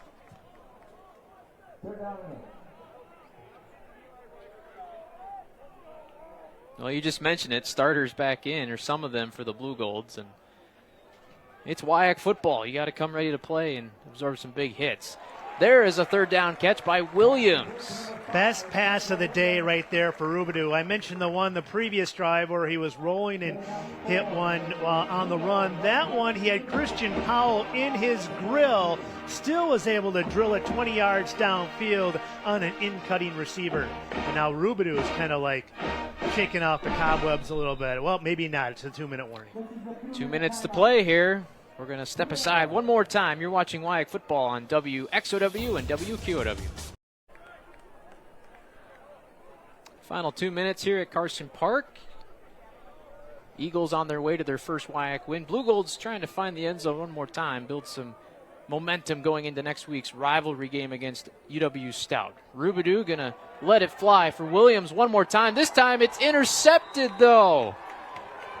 Jump ball, and it's won by Tyre Severson.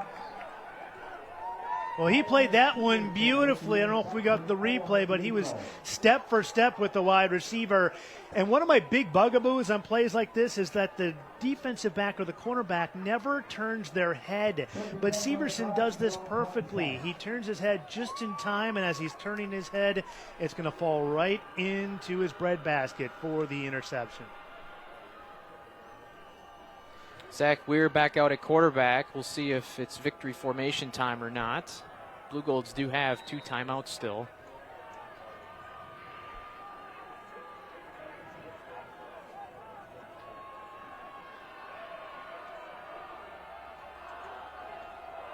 It's a run up the middle, and it's going to be a great first down run. I'll tell you what, Nick, this is a big week for Matt Janis, and I know they came in here as the favorites, but they really needed a good game, specifically a good second half. He talked about how the last couple of weeks have been the toughest of his coaching career with the 2 heartbreaking losses, and this week was about returning to the culture, the experience.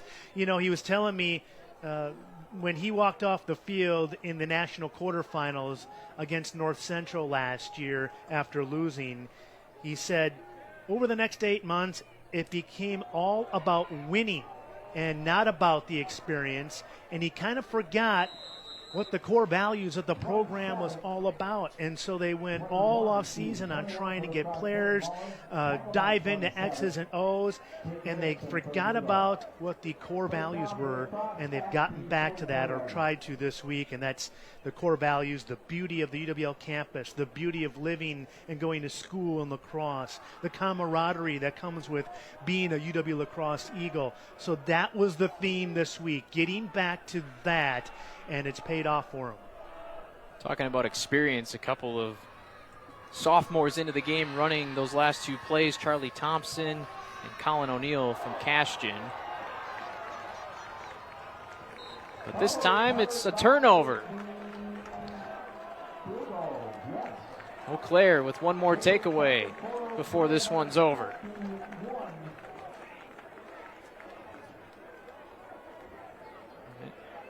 Take another look here. I mean, every bit of momentum can help. Yeah, in that situation, you just got to be protecting the ball. I didn't get the number Thompson who forced that fumble, but it was an outstanding job and turning it over. 23 seconds to work with here for Roubidou in the offense.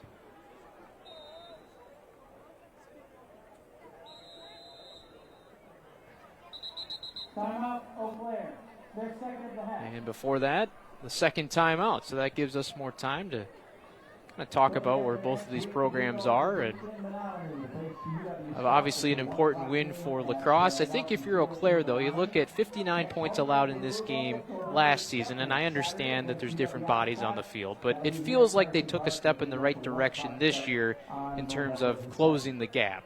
We talked earlier about how on their defensive line, their rotation of 8 players, 4 of them are freshmen, and they kind of held their own in that first half. Had a 4th down stop near the goal line, held them to a field goal in another red zone possession. So those are things you can build off of, and those are things, if you're Rob Erickson, when you take over a program that has really struggled winning prior to coming here, those are the things you kind of look for and can hang your hat on. And if you're UWL, I think you have to be really proud of the defensive effort from your starters today, and running the football. The balance was good today. Yeah, the Eagles, Matt Janis saying teams have kind of just forgot about running against us. Schradel. Because they've been good at stopping the run, and today's another example. 17 carries, just 28 yards rushing for the Blugolds today. Eau Claire content to let this clock run out. UWL comes to Eau Claire and takes care of business. Eagles are going to win it 34-7, their first WIAC win of the season. And it sets up an interesting 4 weeks to end the regular season here. Everything in front of La Crosse still when it comes to their goals for the season. We'll have our post-game show next. You're watching WIAC football on WXOW and WQOW. UW La Crosse has its first WIAC win of the season, 34-7 over UW Eau Claire. Brianna Reinhardt standing by with Eagles head coach Matt Janis. All right, Coach. Well, big win for you here today. Just how exactly are you feeling picking this one up? Yeah, it feels good. Obviously, it's been a long 3 weeks for our players, for our coaching staff. A lot of outside noise, a lot of dealing with that stuff, and so I thought our kids just put their head down. We got back to the focus on us this week, and our kids. I think for the first time this year, they felt just having fun being out there with each other, fun at practice, and so really just happy for them right now. Yeah, and you held them to no score until the remaining 6 minutes of the game. Just tell me about the strengths of your defense today. Yeah, I mean, that's Coach Zweifel, Coach Collicott with their schemes, and that's a hard team to scheme up against. I mean, they're doing a lot of good stuff on offense, and they got some really good weapons on the outside. So, when they move those guys around and they're shifting motion, that's a lot. And so I thought those guys did a great job. Our coordinators did a great job of keeping it simple for our guys while also trying to play the coverages that we wanted. Yeah, and first conference win for you guys. Just how does this accelerate your guys' confidence moving forward? Yeah, there's 4 more left, and they continue to be just like this. They're not easy. They're hard playing in this conference. There's good coaches, there's great players. It's hard every single week, and so it's to celebrate this one for a little bit and get ready for the next one. All right, thanks. Congrats, Coach. Thank you, back to you, Nick and Scott. All right, thank you, Brianna. We'll be back with some stats, highlights, and some final thoughts. You're watching WIAC football on WXOW and WQOW. Matt Janis talking to his victorious Eagles. 34-7 the final score. UW La Crosse snapping that 3-game losing streak, getting its first win in WIAC play. And like Coach Janis just told us, going to set up a really exciting final 4 weeks here. Back in the booth, Scott Emmerich, Nick Tabbert.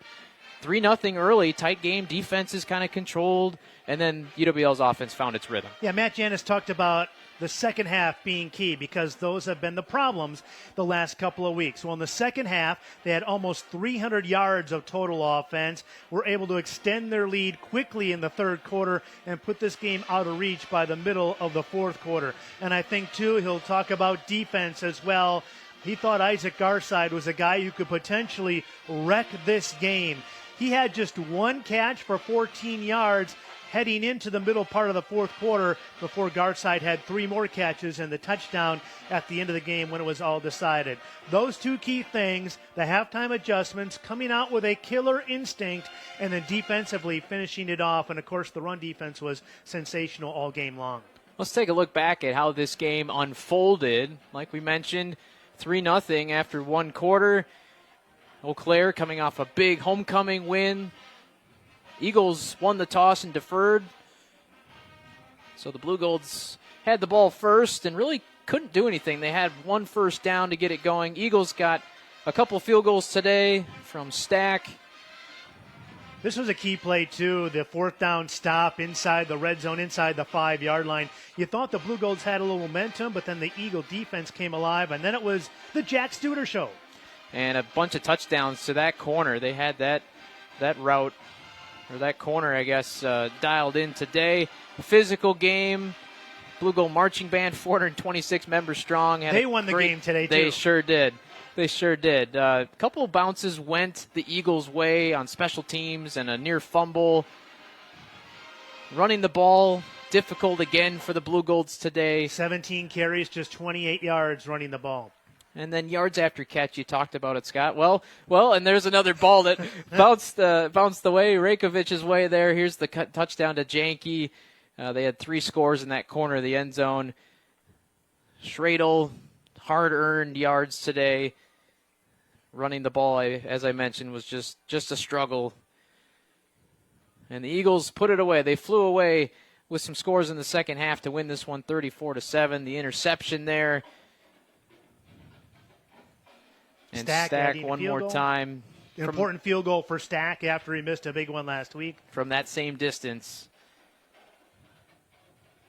And the closer, Gabe Lynch, he was terrific today, too, running the ball. Lynch, 12 carries, 91 yards on the ground, helping the Eagles pile up some good yardage on the ground. 232 yards on the ground and 260 through the air.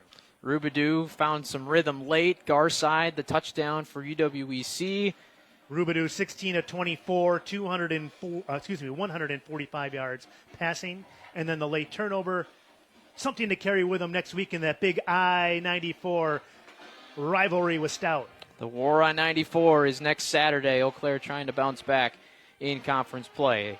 That's going to do it for us here from Carson Park. Big thank you to our crew. It's a lot of our folks that work at WXW and WQW throughout the week that are spending a Saturday here filming football and bringing you this WIAC rivalry. We are so proud to bring it to you every year. We have a whole bunch of great crew, but I'm going to give a special shout out to Nick Bierke, who put this whole thing together and had to jump through a bunch of hurdles to get us here in La Crosse. So hats off to Nick Bierke and the entire crew. Outstanding job. Big day for college football here on ABC. Alabama, Tennessee coming up at 2:30. Georgia, Texas later tonight. We are going to send you now in progress Miami and Louisville. It's a one-score game in the fourth quarter.